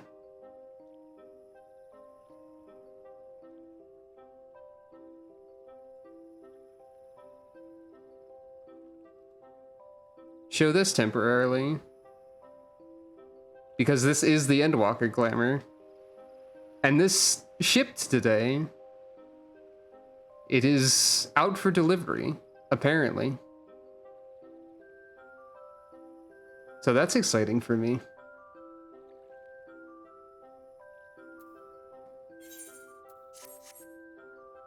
But anyway, Endwalker will be here next time. Oh yeah, the shield deploys. The figure might arrive after Endwalker starts by a few days, I think. Assuming Endwalker starts on Wednesday. But until then, I'm going to stand on this shark and think about the moon. Or maybe not. So thank you all for watching. We're finally here. Well, we will be soon enough. We've gotten through all of Shadowbringers, which is still wild to me. And, yeah. I have a tentative order for all of the Endwalker stuff, but it's sure not finalized. And we're gonna worry about 6.0 first. And also some role quests. I already have it noted here, maybe caster role quest before 6.0 finale, so I think that must have been mentioned before. Anyways, thank you all for watching. This has been Final Fantasy XIV, of course. Yeah, 6.0 first. Of course. Thank you for petting Calico as well. And if you're interested in links pertaining to donations or social media, they are at the usual spot of not... Wait a minute. Calico? Destroy! Callie? Callie? Callie? Hey, Callie? Callie, is everything breaking down? Or something? Hold on. Callie didn't want to do it this time, I guess. Hold on.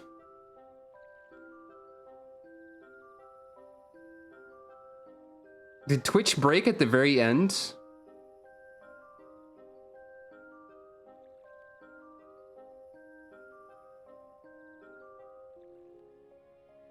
BikuBot is breaking. It's not loading, it froze. But for some reason, the video still played.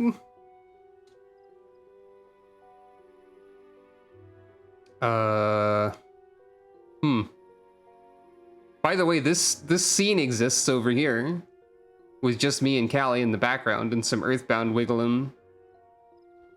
Well, I guess there's no haiku today. But sorry about that. But yeah, social media and stuff, links at the usual borealrobin.card with 2rs.co, and following and subscribing here would also be very helpful. But you don't have to do any of that, and I appreciate your viewership. Have a good rest of your day or night. I will see you on the next stream. Monday, hopefully, Pikmin 4. Wednesday, hopefully, Endwalker. Friday, hopefully, Fae Farm is releasing that day. What more do you want? Sorry, what? Sorry, what, Callie? Sorry, what? Excuse me? Did you generate one haiku line and it was that ominous one? Callie? Callie? Callie, are you alright? Callie? Callie might be the final boss. I'm worried now. What more do you want? Well, this works apparently. Thanks for petting Callie, I guess. Ominous. On that note, have a great night, everyone, and great rest of your day and all that stuff. I'll see you next time, like I said. Good night.